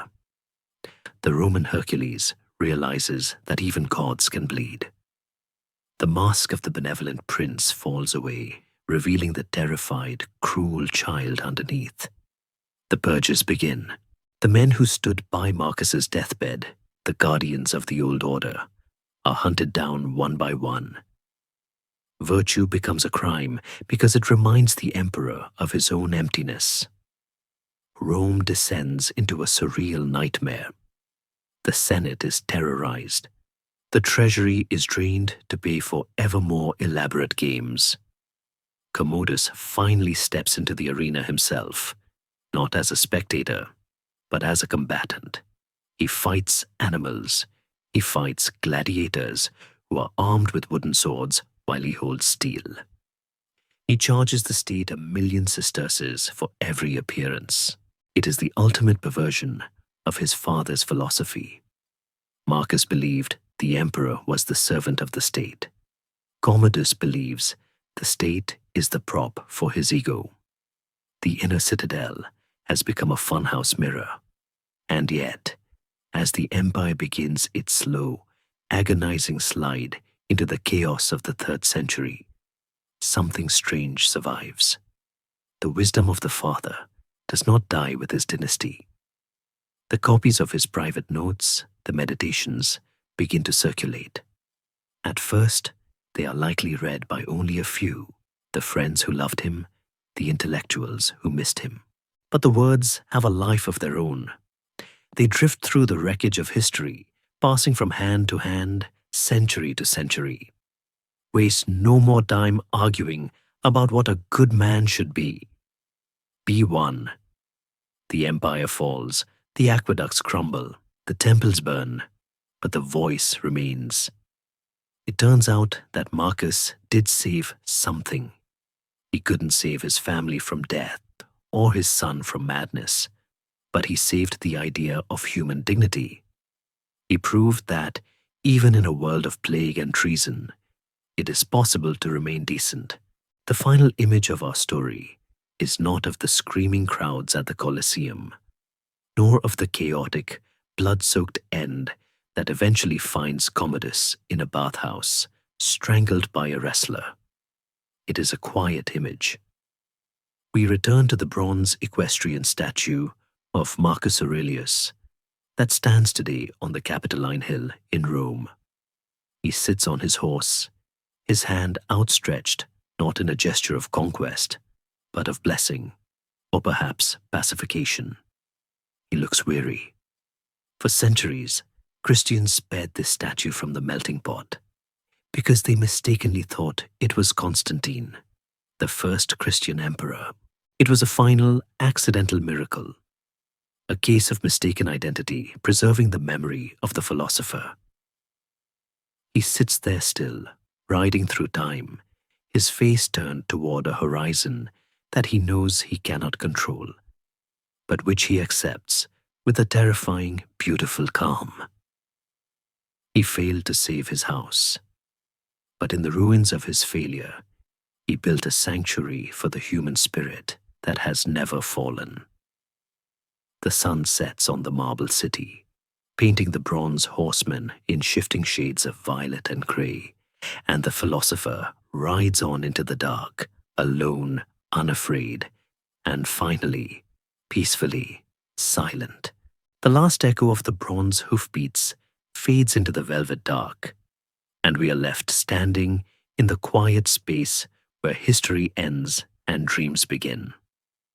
The marble cities, the roaring crowds, and the snowy forests dissolve into mist, leaving only the feeling of a long journey finally completed. You can let go of the dates now, let go of the names, the wars, and the worries of emperors. They are all dust, drifting on the wind of time, harmless and distant. The heavy curtain of the past falls back into place, sealing away the noise of the world.